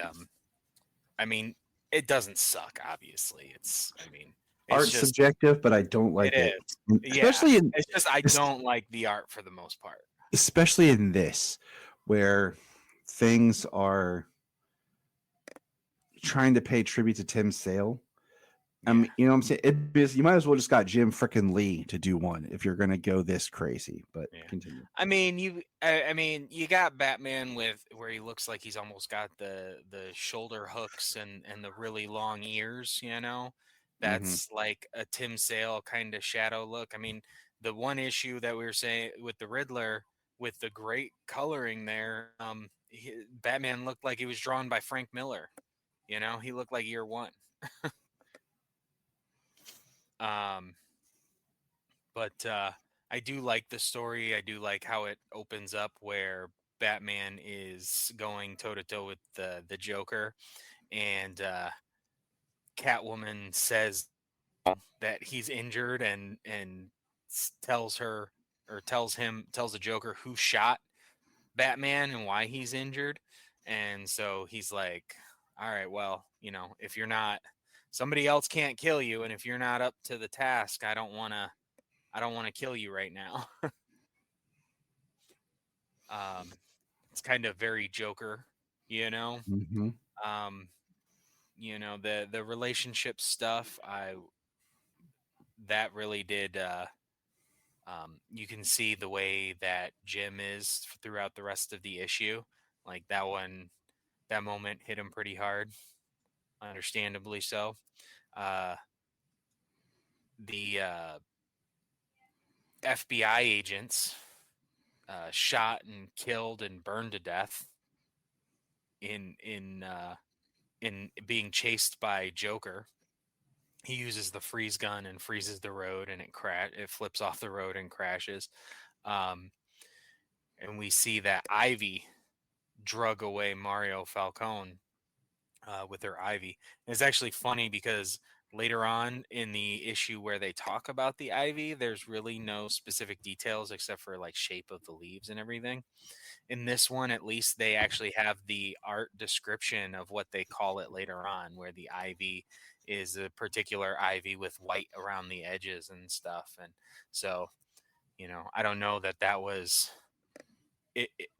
Maybe that description was given, but it certainly is not the same looking leaf that is described. This is more like the leaf that is described later, but it's not the one that is pictured later. Mm-hmm. Mm-hmm. All right, Bryan. Yeah, guys, how's it going? I would rate this art a 0.5. Dope. Oh gosh, especially that first page with Batman like and like the face, like it's like a Frank Miller cover today. Where it's just it's awful. And it did get better. It's bad. It's bad. It is. It is. But that cover by Tim made Joker look terrifying.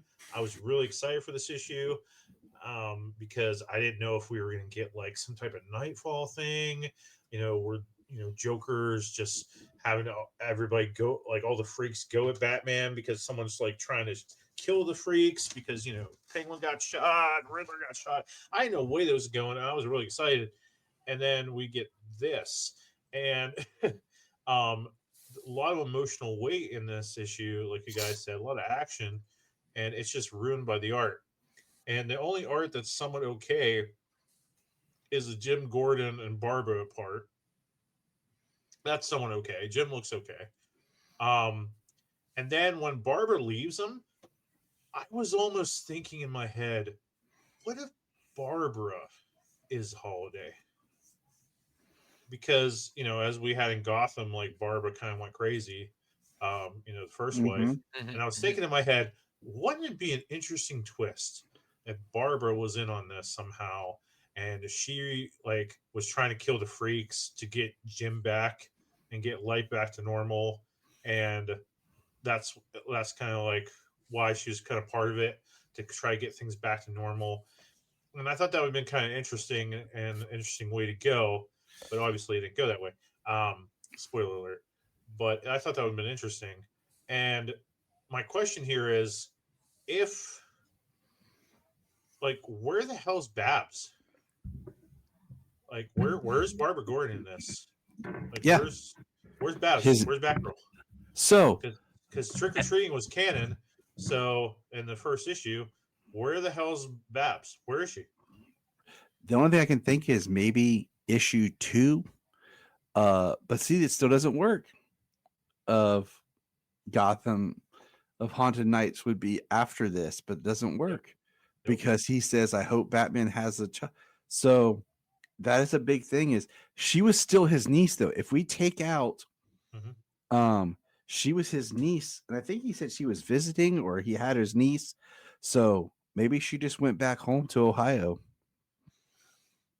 Maybe, but there's been many Batman stories where where she's a daughter, she's the niece, she's the But- adopted daughter, the adopted niece. But I'm just Like, looking at this canon. If we take Yeah. out Haunted Nights, because in Haunted Nights he adopts her, because that's part of the story. Is Right. she's like, he's my uncle, he's my dad, he's my uncle, he's my dad. So, and then if we're just looking at this other stuff, she calls him uncle. So my thought is, she was visiting for Halloween and she's went back. Okay, I can deal with that. That's my rationale after reading everything. That's fair. I'm okay with that. But I was like, where the hell is she? And I also liked that, unlike Nightfall, Batman in here is like, I'm not ready. I'm not ready to take care of all these villains. I wasn't ready to face the Joker. Like, he's accepting his limits and learning to rely on others, but also know when he can't get the job done. And Batman in Nightfall, like, that's why Bane was such a great villain there, because, Batman took it all on himself. He wouldn't let Dick help him, or he wouldn't let Tim help him. And he was like, I got to get rid of all these, I got to take care of all these villains. And that's why Bane was able to take him down. So I liked that Batman was doing that. But just moments in this, just the art is horrible. But the last thing I want to point out is, look at page, I don't know if you guys noticed this, and maybe because the art was horrible, you might not have. Page 14. The bat signal is normal. It's the bat symbol. But then the last panel, we have the freaking Christopher Nolan bat symbol on the bat signal. What the heck's that? As long as it's not. Like, what the hell? Like, you can't, like if you're gonna be consistent in your art, at least have the bat signal be the same. Like, if you're gonna switch it to Nolan, okay, but have the bat signal at the top of your panel be the Nolan bat symbol. Yeah, this was a mess, and this issue pissed me off. But I was intrigued with Barbara leaving Jim and where that could go, and then Joker saying, "I know something you don't know," and the last page looked really good. And this whole thing of you're on the wrong side. That was like, okay, what's going on here? Mm-hmm. And that's all I gotta say about that. Okay. All right. Next issue 6. A chilling foe takes center stage this issue as the last Halloween continues to heat up. I like this cover as being Two-Face and being a Two-Face fan. It'd probably be my favorite if it wasn't for the other, but what I don't like is that it's just Two-Face. If we were going that route, I would prefer maybe every cover to have been like an individual. Just like the last cover was just Joker, this is just Two-Face, and then we get one that's just Solomon Grundy. But of course, I know it's because they were all using original Tim Sale art, and they didn't have a whole lot to pick from. So this cover felt a little too Scarface for me, but I know that was probably intentional. Yeah. This art by Enrico Marini. I like this art. I also wrote this. I rated this a 9. I like the way Harvey Dent looks. This is where I wish I could talk to Jeph about how he looks at Two-Face, because he refers to her as Mrs. Dent and that Harvey Dent is dead. And she, starts screaming, "Give me back my husband." Solomon takes Gilda out of there. And then we find out that the 2 agents didn't really work for the FBI. And Batman thought Jim checked into them, and Jim thought Batman checked into them. And we meet a young Amanda Waller. And Robin gets a line, or one of them gets a line about like someone we'll probably have to deal with in the future. And Robin finds the ivy. The Robin finds the ivy, I mean.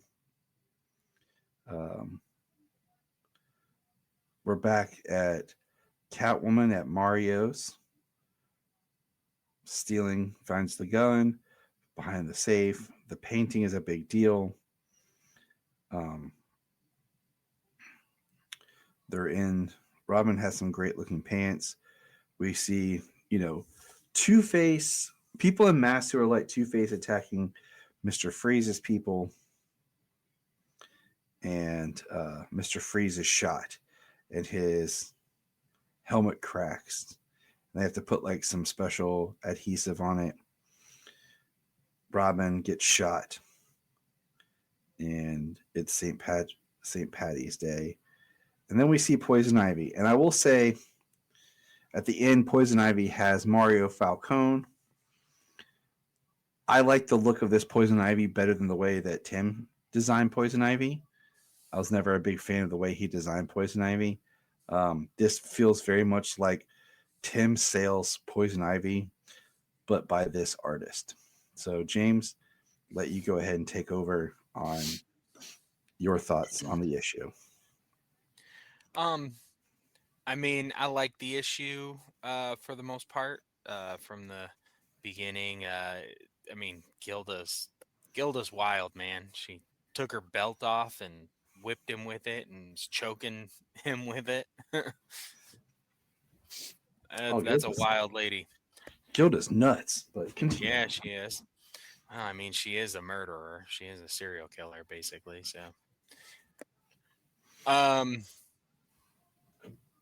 yeah, I seeing young Amanda Waller with the FBI, that was I was like that's really cool to see her brought in, like kind of a long time ago, like that, when this story would be taking place. And that's why Bryan and I were kind of alluding to, with bringing in Waller, you could have brought in Tommy Elliott as Hush, because you're closing out kind of your own self-contained universe story. So, oh, right. But and then later on, when they're fighting against Mr. Freeze and all of Two-Face's people, we get more with this story. We've gotten a lot of like inner monologue from Batman. So we get to see, him talking about how much, that it's important that he has somebody like Robin watch his back. So it's really cool to, see how he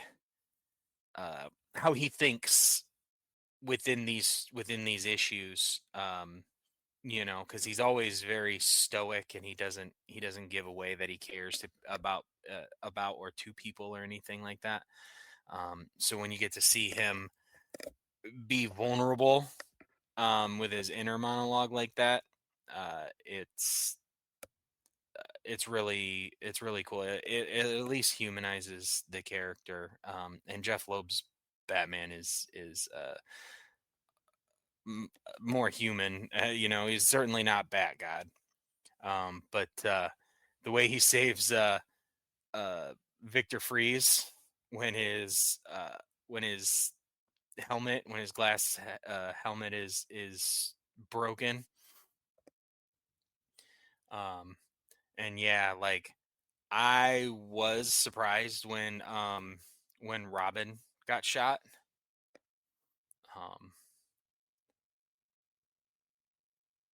Yeah, this is a good issue. I like this issue, and the art is fantastic, and I do like the way Poison Ivy is drawn here at the end.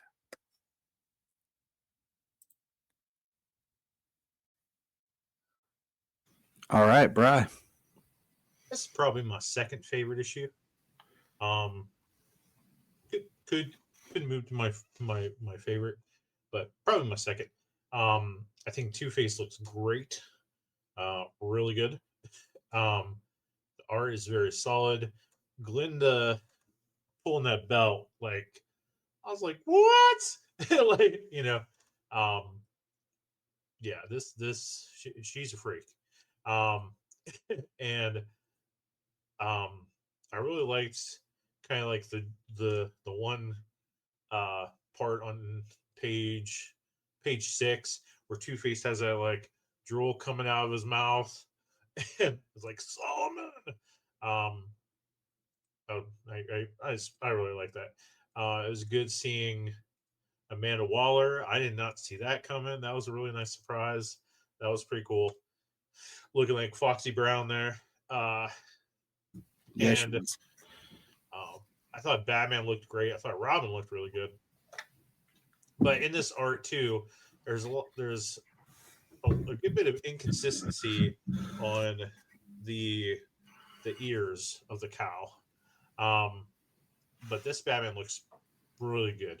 And I hope the live action Batman does the cape wrapped around him as he stands still. Because we really haven't got that in live action. And yeah, this issue was really solid. I really liked seeing Mr. Freeze and how Batman saved Mr. Freeze. But one thing I did not like is and the shot of Robin like in shot. Like I was a little worried there. That's a good shot. But what I didn't like is I didn't like how Batman was like went to Gordon and said, "Oh, I thought these FBI guys were good because you said they were good."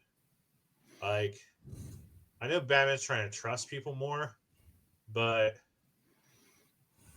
I just yeah, I don't know. That doesn't seem like a Batman move, no matter what. I think Batman would have known and said something if like something fell off. That didn't seem very Batman to me.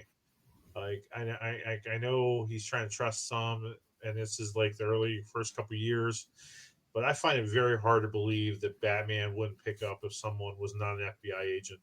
It's just my opinion. no, I'm with you. Poison Ivy looks good though. But yeah, moving on. All right, Batman: The Long Halloween, the last Halloween number 7. Batman and Robin, the GCPD's hunt for the mysterious killer saving Gotham's underworld heats up. Savaging Gotham's underworld, pardon me. Art by Dave Johnson. I gave this art an 8. I do kind of interesting that they're not really naming who the killer is because there's not really a killer. Like you said, there's just someone shooting people and shooting the freaks. So it's interesting. This issue starts with Batman and Robin basically fighting as Robin is healing from his injury. Robin gives a great speech about how I trained harder in the circus than anything you could put me through. And Batman says he probably is right. He needed to hear that from himself.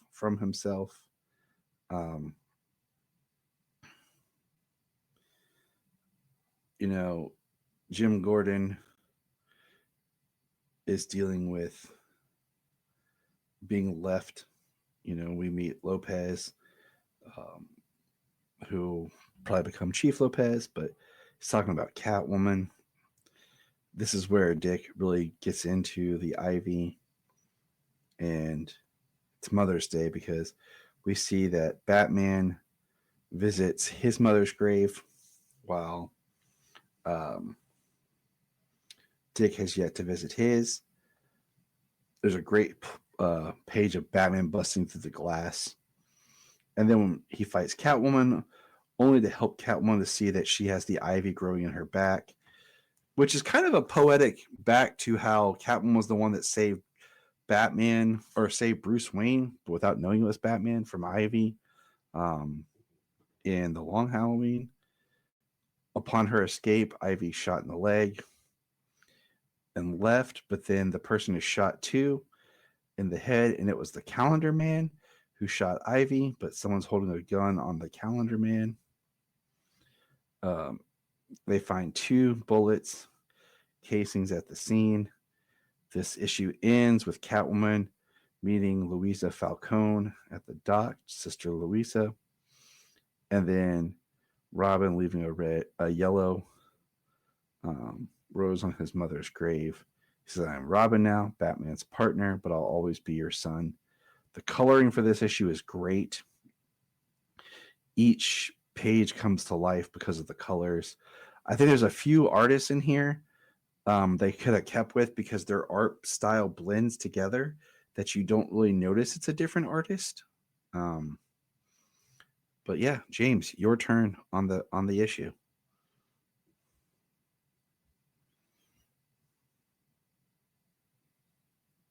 Well, they are using the same colorist for these issues.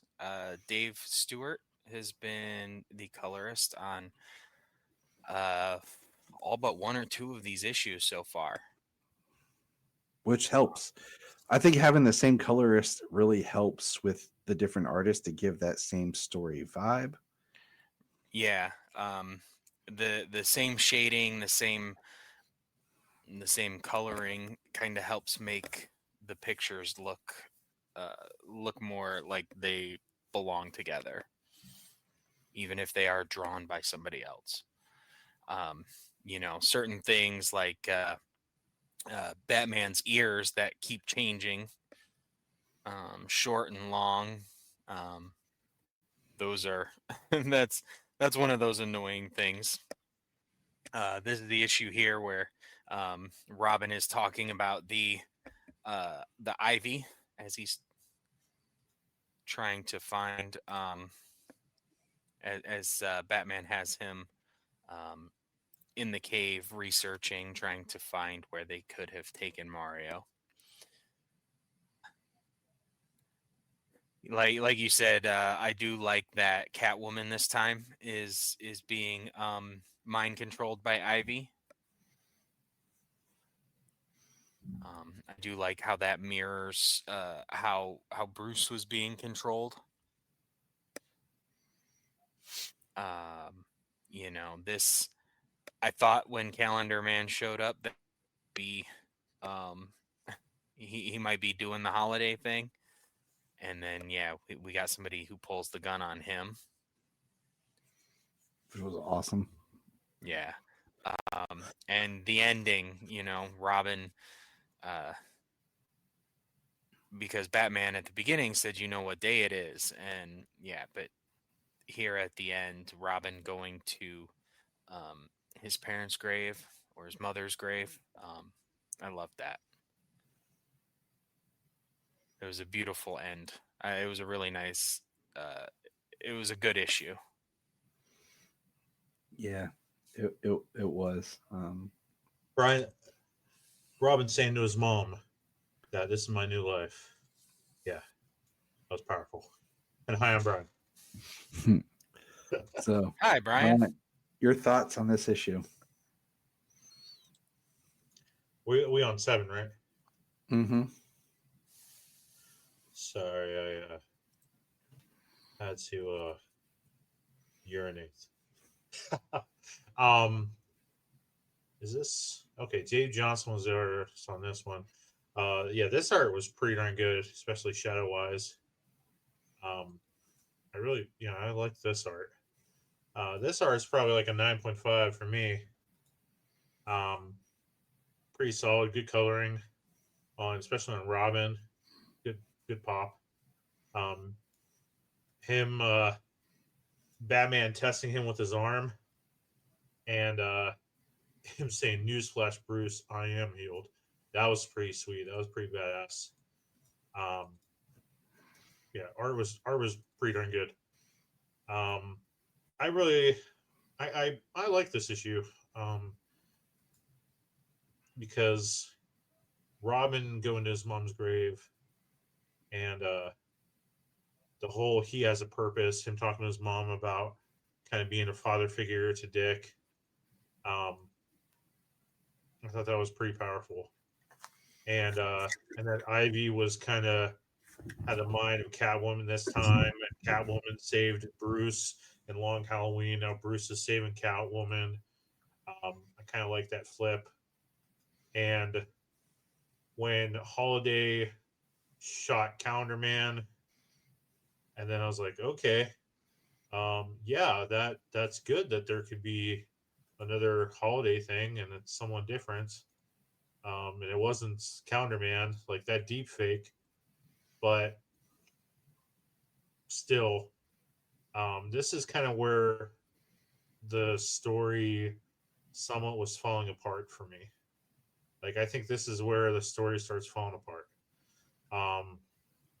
With some things, in terms of Holiday for sure. But And because like you said, like not really. Where's the stakes? Like, what is this story? It's a mystery, but there's nothing really going on. There are people getting shot. yeah, I mean, I think the biggest mistake was having the villains be shot because there's no stakes. We know they're not going to die.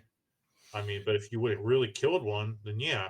But like, there is no mystery here as we'll go on to finish up. Like, I felt there was like no mystery. There was no misdirect. There wasn't. I mean, it wasn't. Once you read it and you get to it, like, okay, that makes sense. It wasn't as like convoluted as like what the Long Halloween was, where you're like, there could have been like multiple holiday killers where every holiday killer was almost someone different. Like there could have been 3 to 4 holiday killers. I mean, and we'll talk about that once we get done with it. But let's issue 8. We'll jump to it. The Batman follows Holiday's trail into the ruins of the Falcone family estate, where he comes face to face with an old foe. This cover is just Solomon Grundy. I think it's like one of the weakest covers because it's just Grundy, kind of like the last Two-Face cover. But the artist is Becky Cloonan, and this is my favorite art. This is my favorite issue art-wise. It's very difficult because a lot of these I said I've really liked, but just analyzing this art, like it just worked for me. I really liked the art in this one, but other than that, like the Solomon Grundy attacking Jim and Batman, and the Falcone estate kind of collapsing, kind of felt like filler. We see Harvey and Gilda, and then it ends with Mario waking up with an IV in jail to his mom. So as an issue as a whole, I felt like this was filler. But it's my favorite art. But Brian, James, you go, then Brian.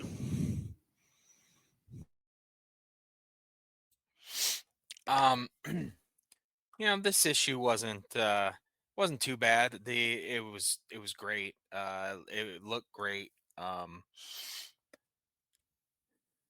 It's always cool to see, in my opinion, always cool to see Batman and Gordon kind of going in doing their doing their thing, alone. But I mean, it does feel a bit fillerish. Sorry, my issue closed on me while I was flipping through the pages. We kind of see that Batman's learned. he keeps getting clawed or shot in the chest, and he finally takes a bullet to the chest, and it doesn't kill him, or even put him down. But I mean, just the way that I was wondering what Catwoman's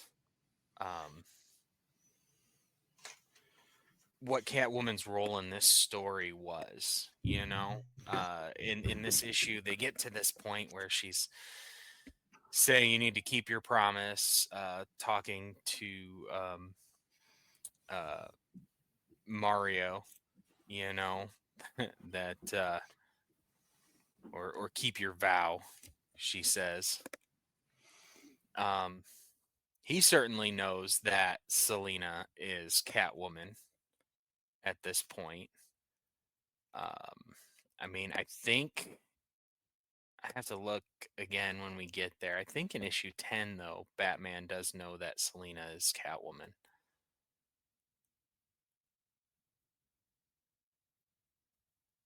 But I mean, for being like a filler issue, you know, like it's not. There's some investigation happening here. Yeah, I mean there is, and like I feel there's a harsh word, I know, but like it's the one where there's not much going on other than kind of connecting the dots, you know, to help Yeah. move the story along. Like you can't. And you do have to have the part where the dots start to connect. Yeah, You I know, mean you have to. sometimes they're more satisfying than this issue is per se.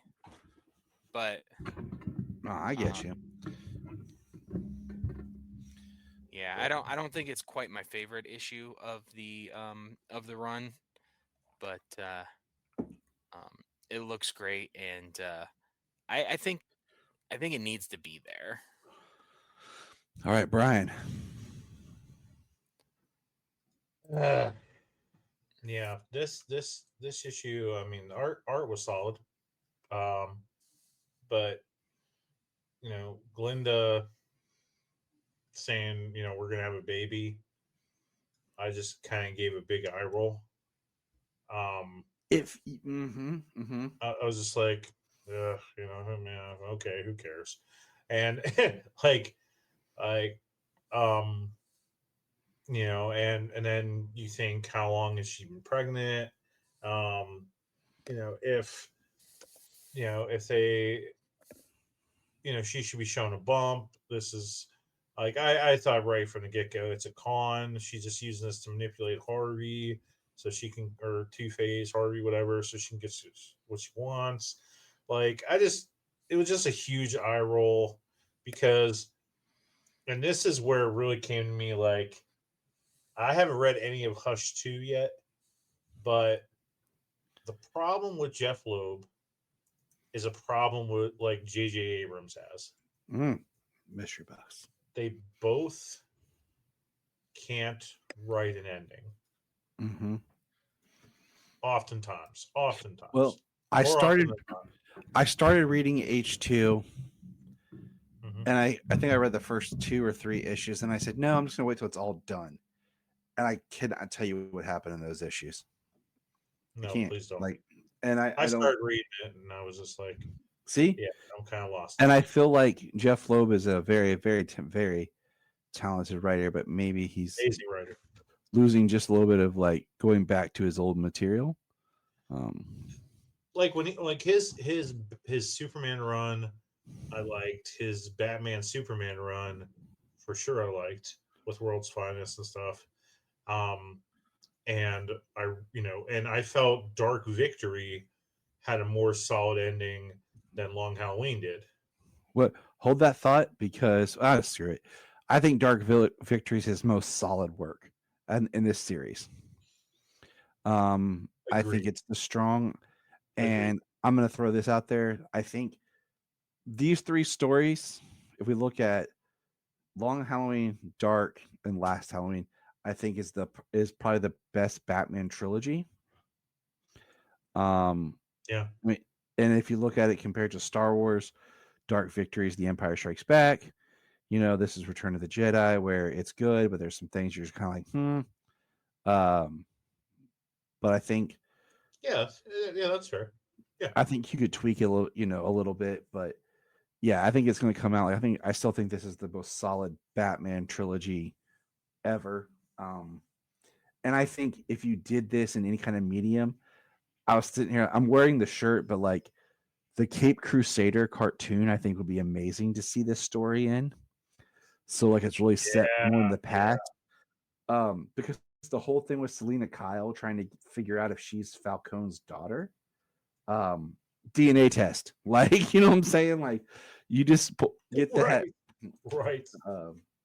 But let's finish this out. Issue 9. 2 shocking secrets were revealed that threaten to irreparably change Batman's world forever. Art by Chris Samney. Once again, I gave this art a 9. I liked it. The color, top notch. This is where Selena shows up, and she's sitting there before the Falcone, with the Falcone family. some of these people just are people that came that you see briefly in When in Rome. It was just kind of neat to see them.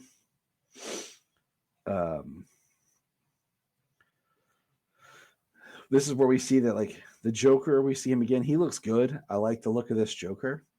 This is kind of this Joker, not 100%, but like this Joker and the way that the other issue ended is more of what I'd like to see in live action again for Joker. This is where they start to really piece together about Gilda and,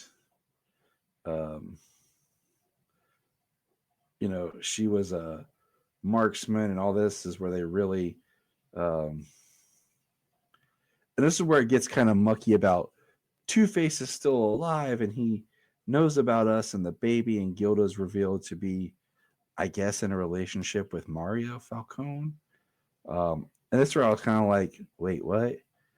But yeah. And the cover is great because it's Batman and Catwoman. And I think the cover is very fitting for this. But James, go. You're on mute, James. Still on mute. I was looking at the sorry about that. He was lost in the great comics of the great battleground in the sky. No, Gilda even in this issue says that he knows about us and he knows about the baby. So like she's playing Harvey, saying that it was his kid. She's with Mario and it's his kid. Right. And that's where I feel like sometimes Jeph doesn't spell some things out quite as clear as I'd like him to be in some of his stories, but yeah. Well, like when it comes down to it, I just I'll when we get to the final issue, I'll speculate, I guess. But yeah, just them finding out about. Well, this is the issue where Selina saves Batman. I do like how, because we always know like Batman doesn't. He tries not to let people get away. He didn't want to let the Joker do his thing back in issue 5 when he got beat down by the Joker, and here, it's like, I'll never catch her now, not in this condition. Like I do like the vulnerability that this Batman has with regards to his injuries and the people around him. It's written very well. I think this art is really great. There's a lot of action in this issue, which I enjoy. The reveal, we found out that the FBI agents weren't really FBI, that's when Amanda Waller showed up, but they were working for Mario Falcone. Mm-hmm.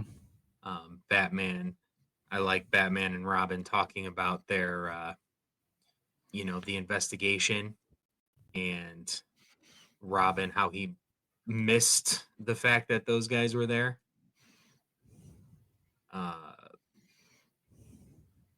Yeah, it's a good issue.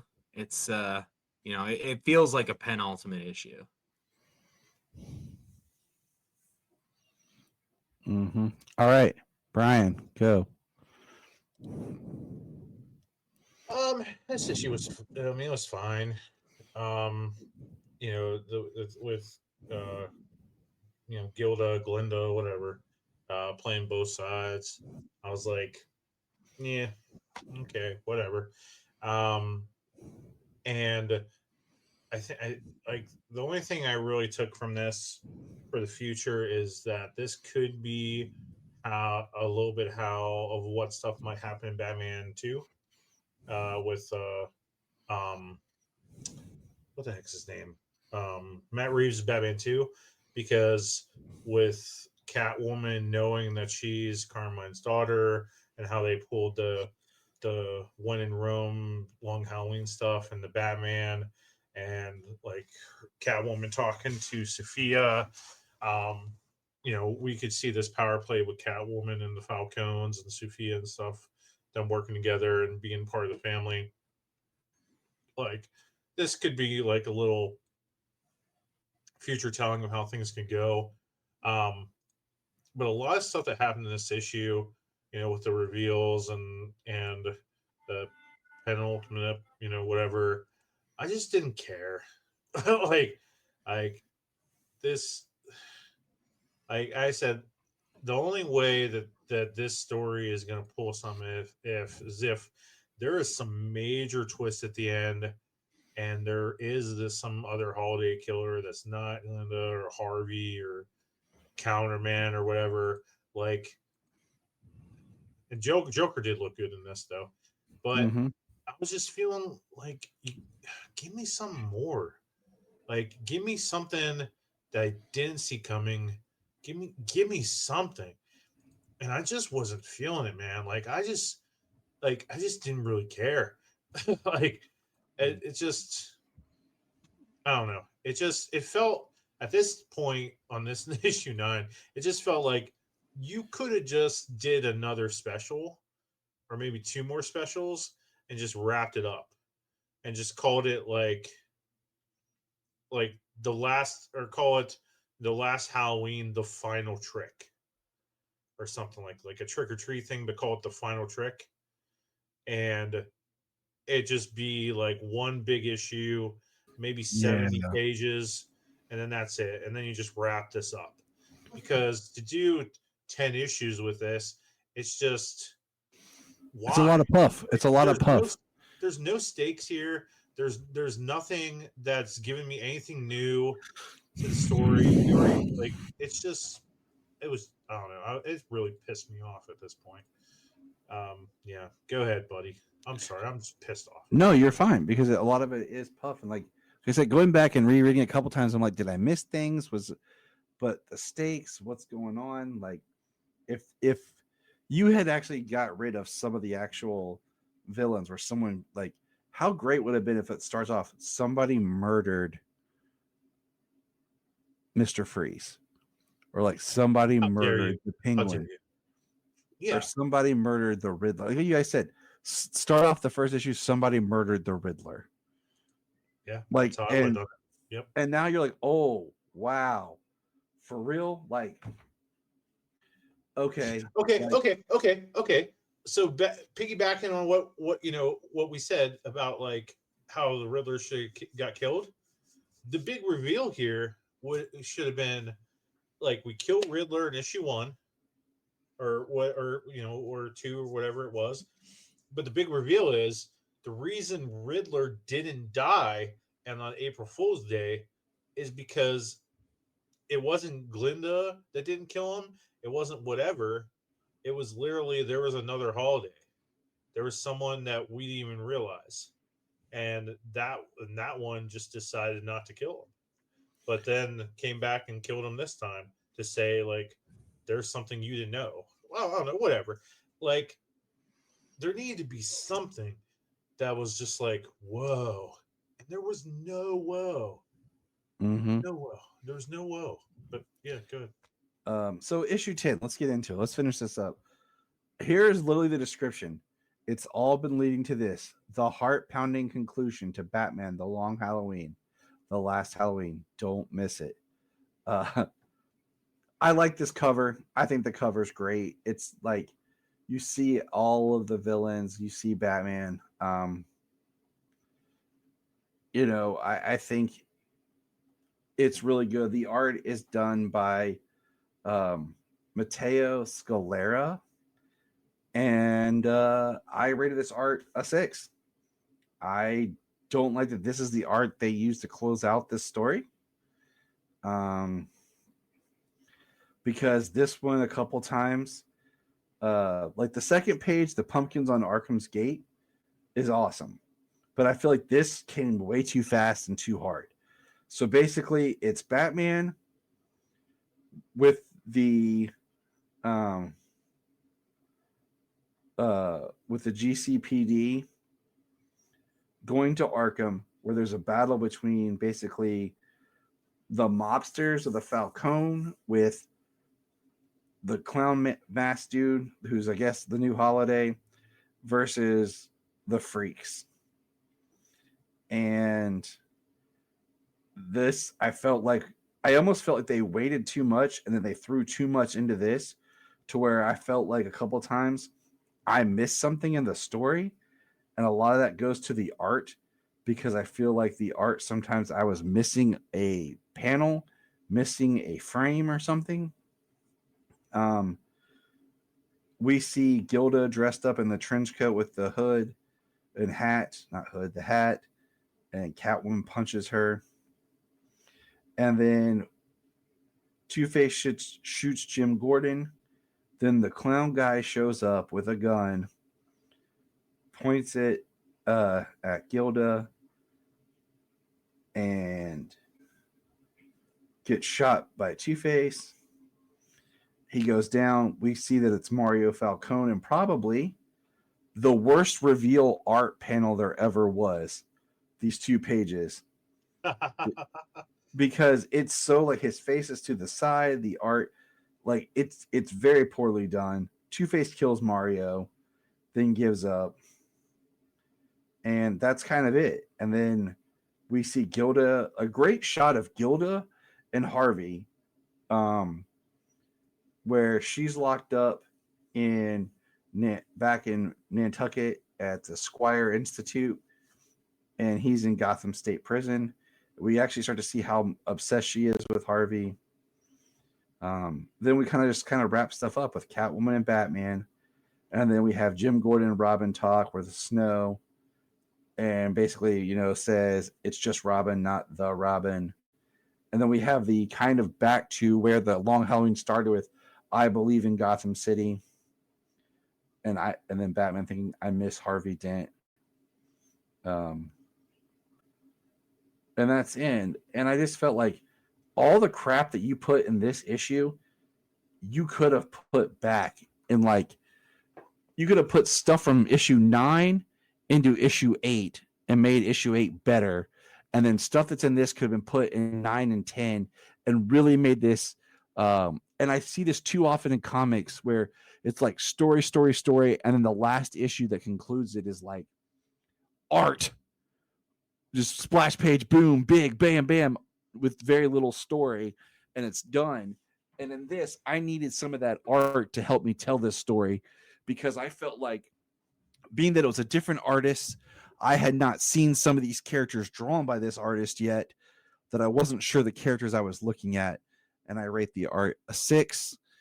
And the other thing I was going to say is Mario being the person wanting to kill the Freaks made sense, especially after Dark Victory, because it really is Mario Falcone's fall from grace. And it made sense. But if his plan had been to get all the Freaks into one place and then maybe like blow up Arkham or something like that, would have made a little bit more sense. Or he was doing something else to them. But yeah, it just, a war, and Batman has to come in the middle of it. Yeah. All right, James, your turn. Go.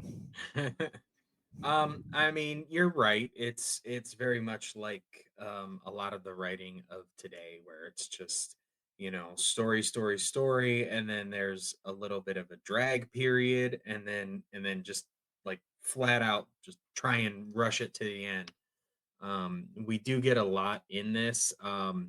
We see that Gilda is not pregnant. The doctor there is burning the medical files, and her pregnancy test is negative, so she's not pregnant by anybody.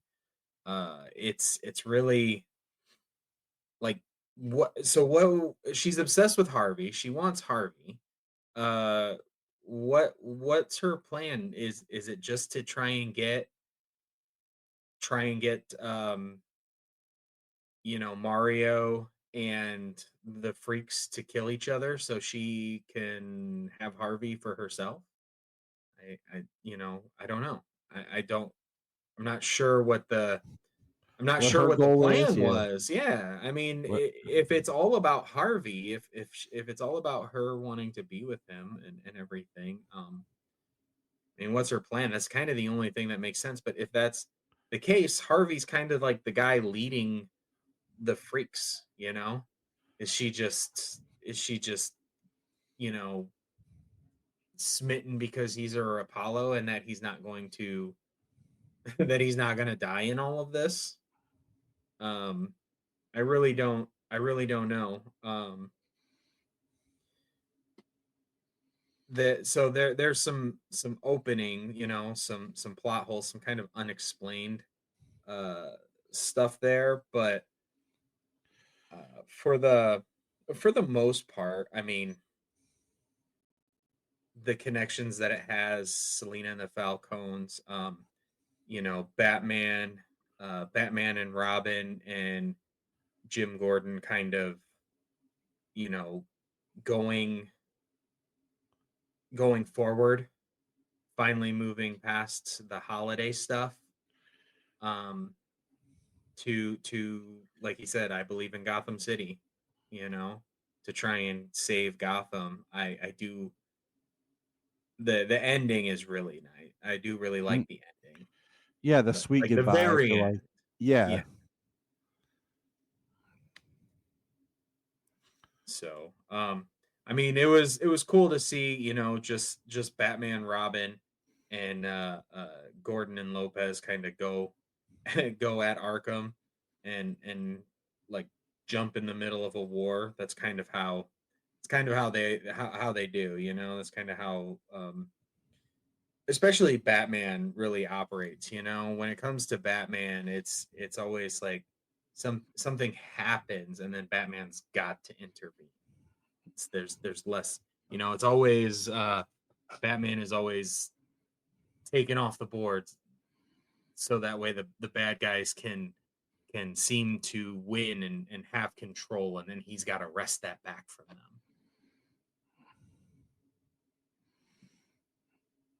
All right, Bryan, bring us home. Story's trash. It is not as good as The Long Halloween, the original. Yeah. So when I looked at the cover of this issue, I was like, okay, so Catwoman has a different suit. Okay, so maybe something's going to change there. She has a more kind of like recent suit. And then I look more to the right as I'm going, and I see Harley Quinn there. And I'm like, wait a second. What if the twist is we have a Harley now? And Joker has been pulling the strings and manipulating things all along. And, or maybe Glinda is working with the Joker, and that's like a tease of she's a Harley Quinn. Like, she's psycho like Harley. Like, why is Harley Quinn there? Like, what? Because we didn't see any Harley Quinn in this whole universe, but all of a sudden she's on this cover and she's with Poison Ivy. Like, what's the purpose of having this art with Harley? So I was like, okay, is something going to happen here that we didn't see coming? And then the story starts, and the art's okay, and we're just getting boom, boom, boom, and like it's like you're playing with action figures and you're 7 years old, or you're 6 or 7, whatever, and you're playing with action figures, and you're like boom, boom, the villains are getting Batman, and Batman's getting the villains, and it's just like boom, boom, boom, and then I see this guy with this ponytail, and I'm like, is that Deacon Blackfire? Like I was wondering, but then I see the Joker mask person, and I'm like, okay, could this Joker mask person be a Harley reveal? Like some last twist to save this story, something interesting, and it never comes. and then I see Robin with the red bird, and I'm like, yeah, that's cool, and it's just boom, boom, boom, boom, boom, boom. Joker looks somewhat okay, but it's just boom, boom, boom, and I'm like, yeah, and there's and then like you said, that reveal with the mask coming off and being Mario, and something we already knew was going on with Mario being involved in this. It just was just like, yeah. And it's horrible reveal. And I do like the prison cell scene with Glinda and Harvey or Gilda. Sorry, I keep saying Glinda.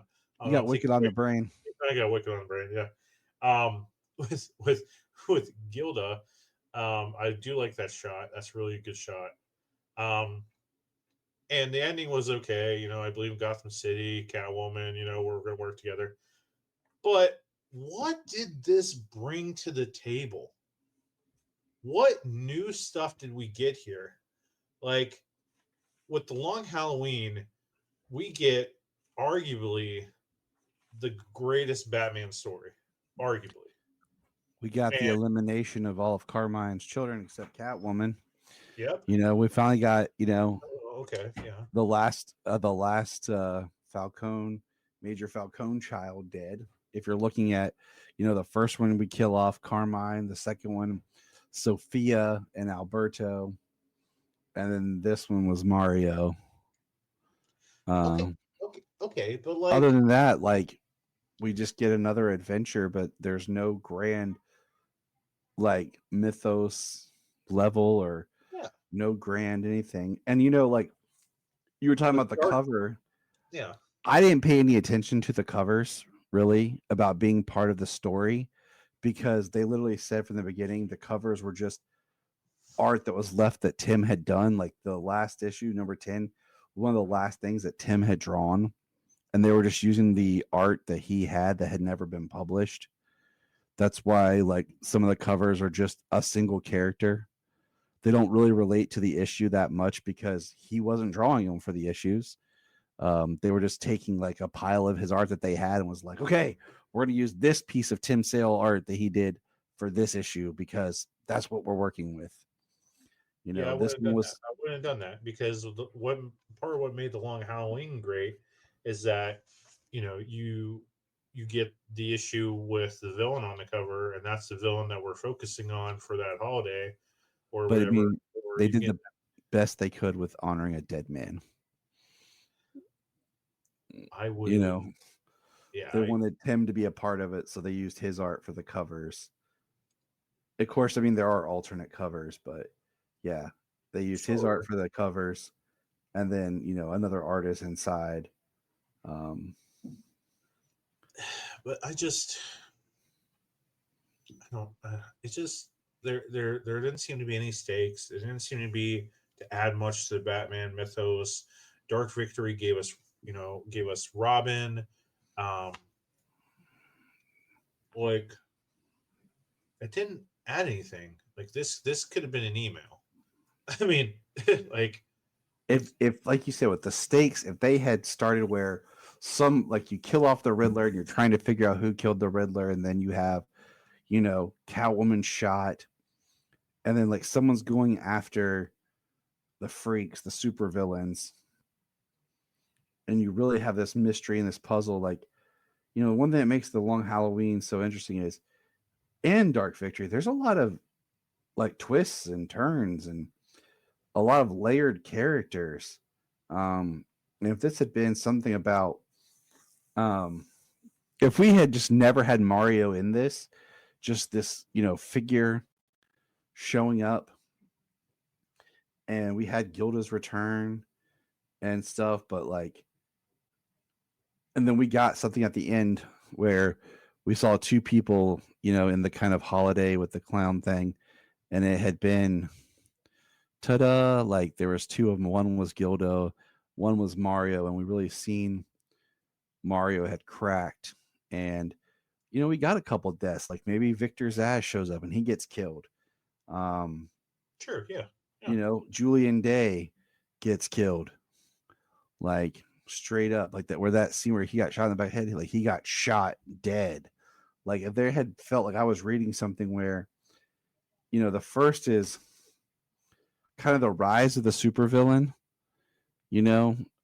as the fall of the crime, the families, and now this is like the crime family kind of like putting back on the freaks and finally ending that war that we see in the Long Halloween, where they talk about like we don't mess with them, you know, the freaks are taking over.